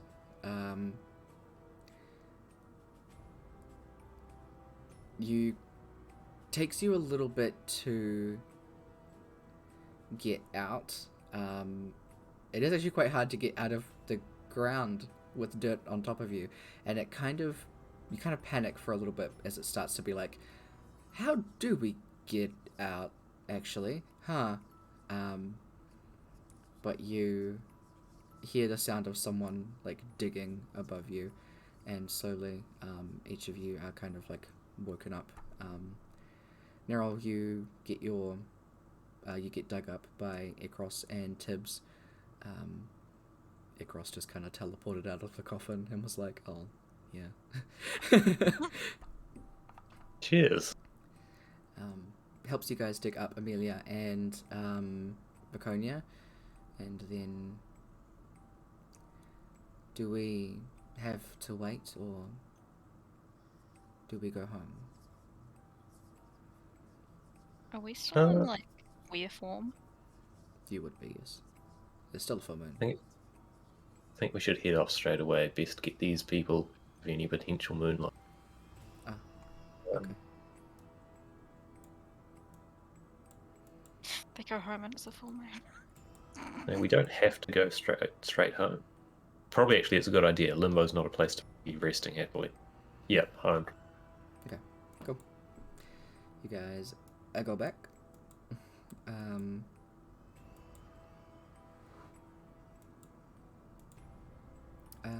Yeah. An idea I just had. I'll have to see.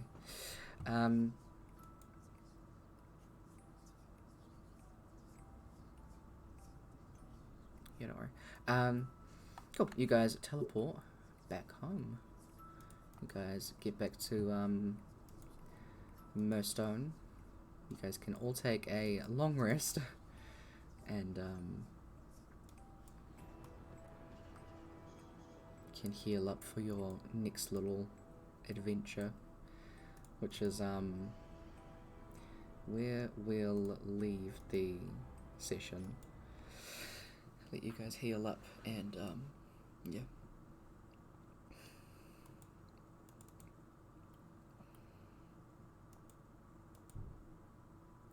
When you all, well, sorry, when Viconia and Emelia specifically wake up, you do have memories of transforming and seeing yourselves, the deep grisly voice in the back of your head telling you to murder, and stuff like that. So you are now aware. Where? Yeah. Of your situations. Yeah.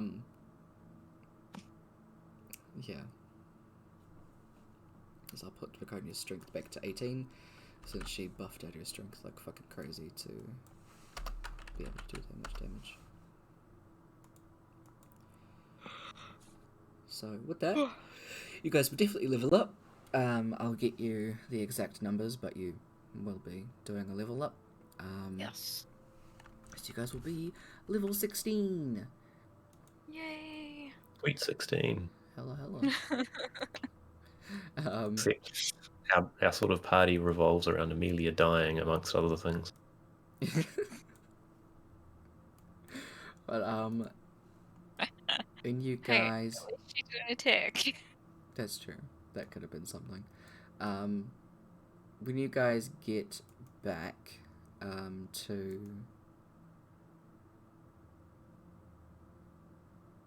Mirrorstone. thank you.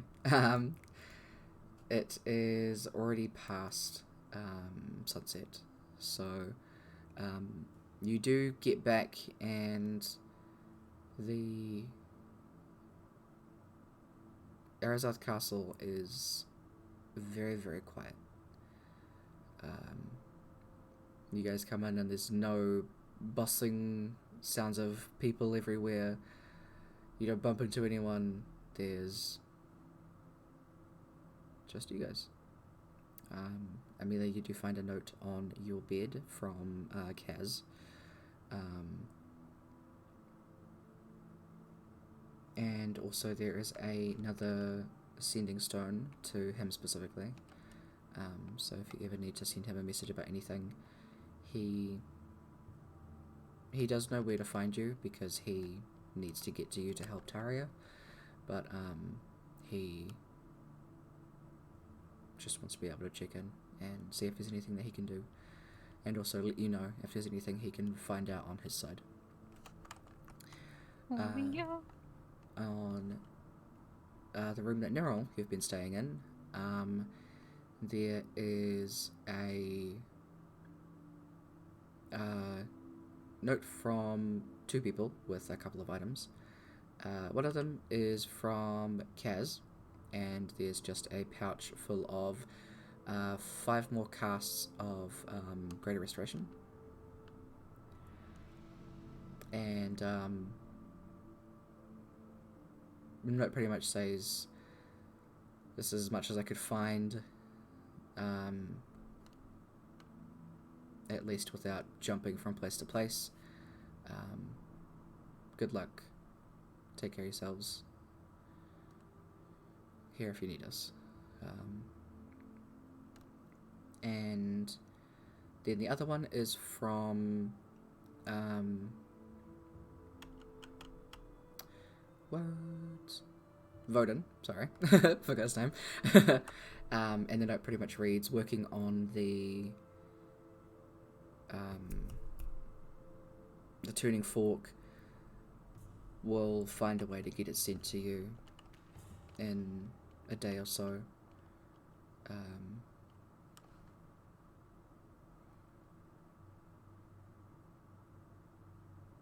Anything else you need, let me know, or get Emelia to let me know. Yep. And pretty much just like that, you guys seem to be the last ones left on Latov. For now, at least. Almost. We do know there's 2 vagrants wandering around trying to find some emerald dust. That is true. There's also those people who didn't want to leave. Oh, true. They are also somewhere. Yeah. But as of right now, after being surrounded by people for so long, it definitely feels like you're the only ones right now. But, the emerald crates are... the crates of emerald dust are in the office with the other supplies. So you can coat the other feather if you want to. Coat the feather. Finch and Raiden are probably getting the armor sussed out. But gee. Next session you'll have 1 set of armor, potentially 2 if you want to do the next set of armor in the session start. Then go from there. There's an option, but we could just drop the ingredients back with the other 2 again. Leave them to do that while we get the next That's true. But piece. like, we get the ingredients, you put it all together. Yeah. Yeah. Sounds good, sounds good. Okay. Okay, good shit. Excited? I will say, as you guys are around the castle, as we just end off stuff,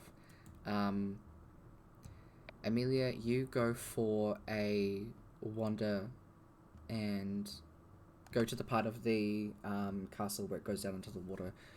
Putting your feet in the water, finally being able to do this again.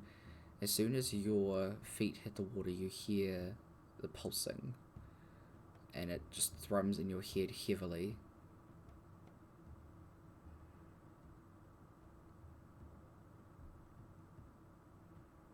Until the point where you need to actually step out of the water because it hurts so much. Like screaming pain? Would Emelia scream when she's like in... It's just like a really bad migraine. Would she scream at that? No.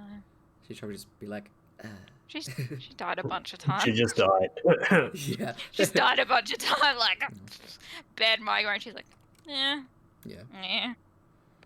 Yeah. But you do kind of take a step out of the water and go and sit down for a bit.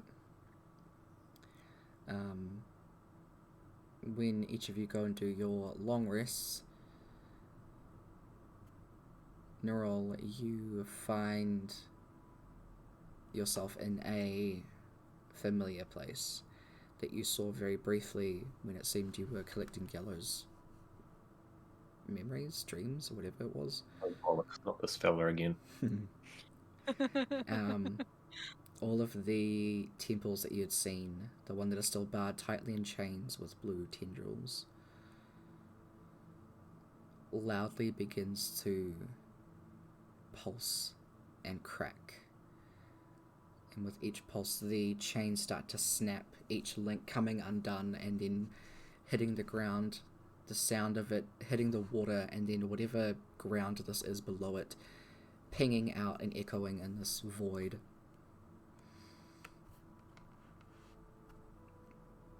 The sound of each of these now completely unraveled and open temples, tombs, ruins, whatever they are, they all just begin to make noise at the same time. It's a cacophony of gravelly low chuckling a series of loud clickings and very high-pitched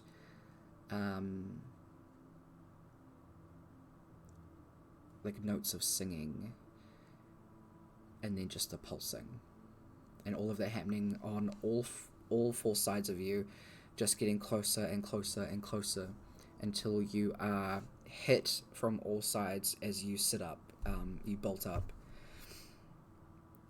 and you hear, "It is time. They will not escape again. You will stop them. Bring them to me."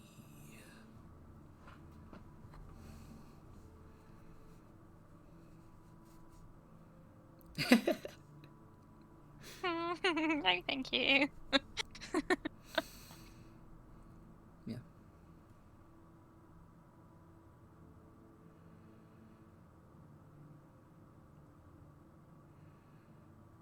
You can see the early sun rising out your window as it's the next day. Or very, very early the next day.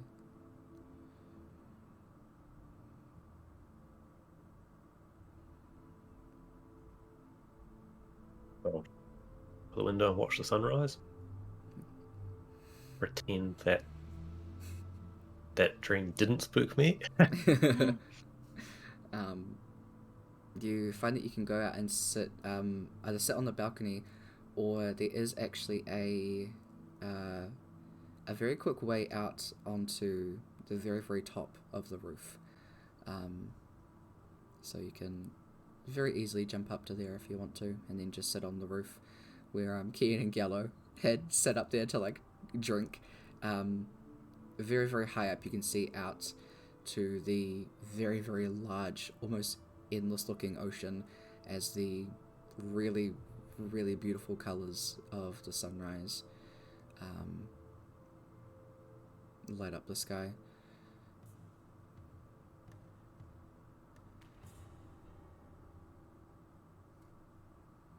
I don't like how ominous the music was when I said that.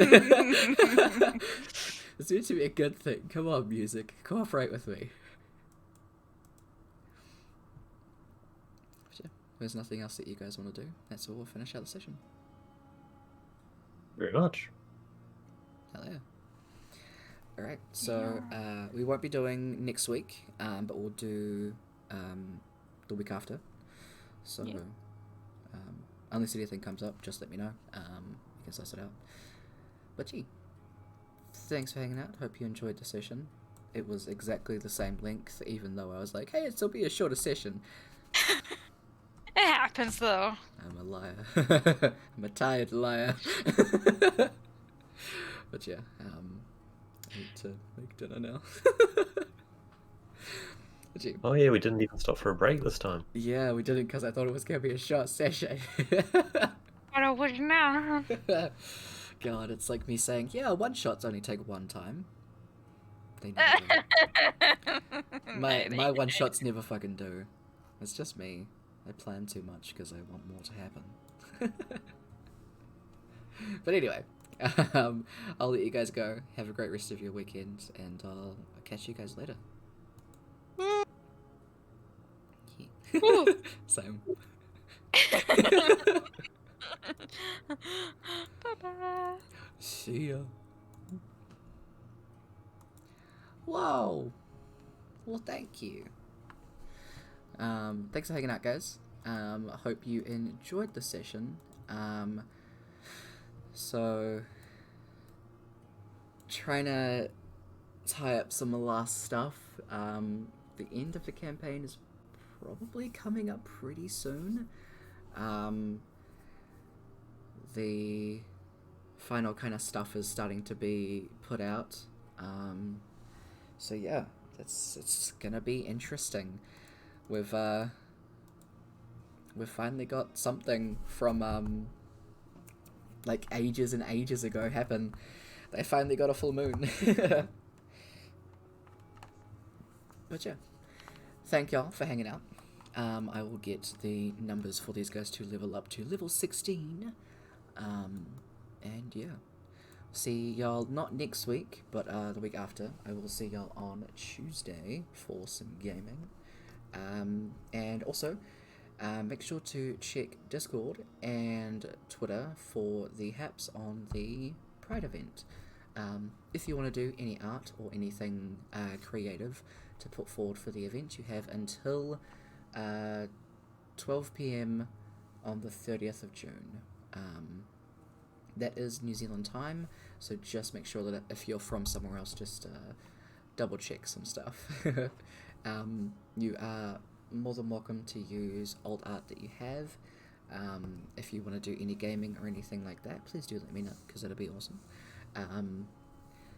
I am unsure what I'm going to be playing, but I am going to have a good time, and we're going to raise some money for Rainbow Youth, which is a organisation within New Zealand that cares for Aotearoa LGBTIQA plus individuals, which we love. So we got to share those pressures and share that pride. Have a good one though, everybody, and I will see y'all on Tuesday. Later, guys.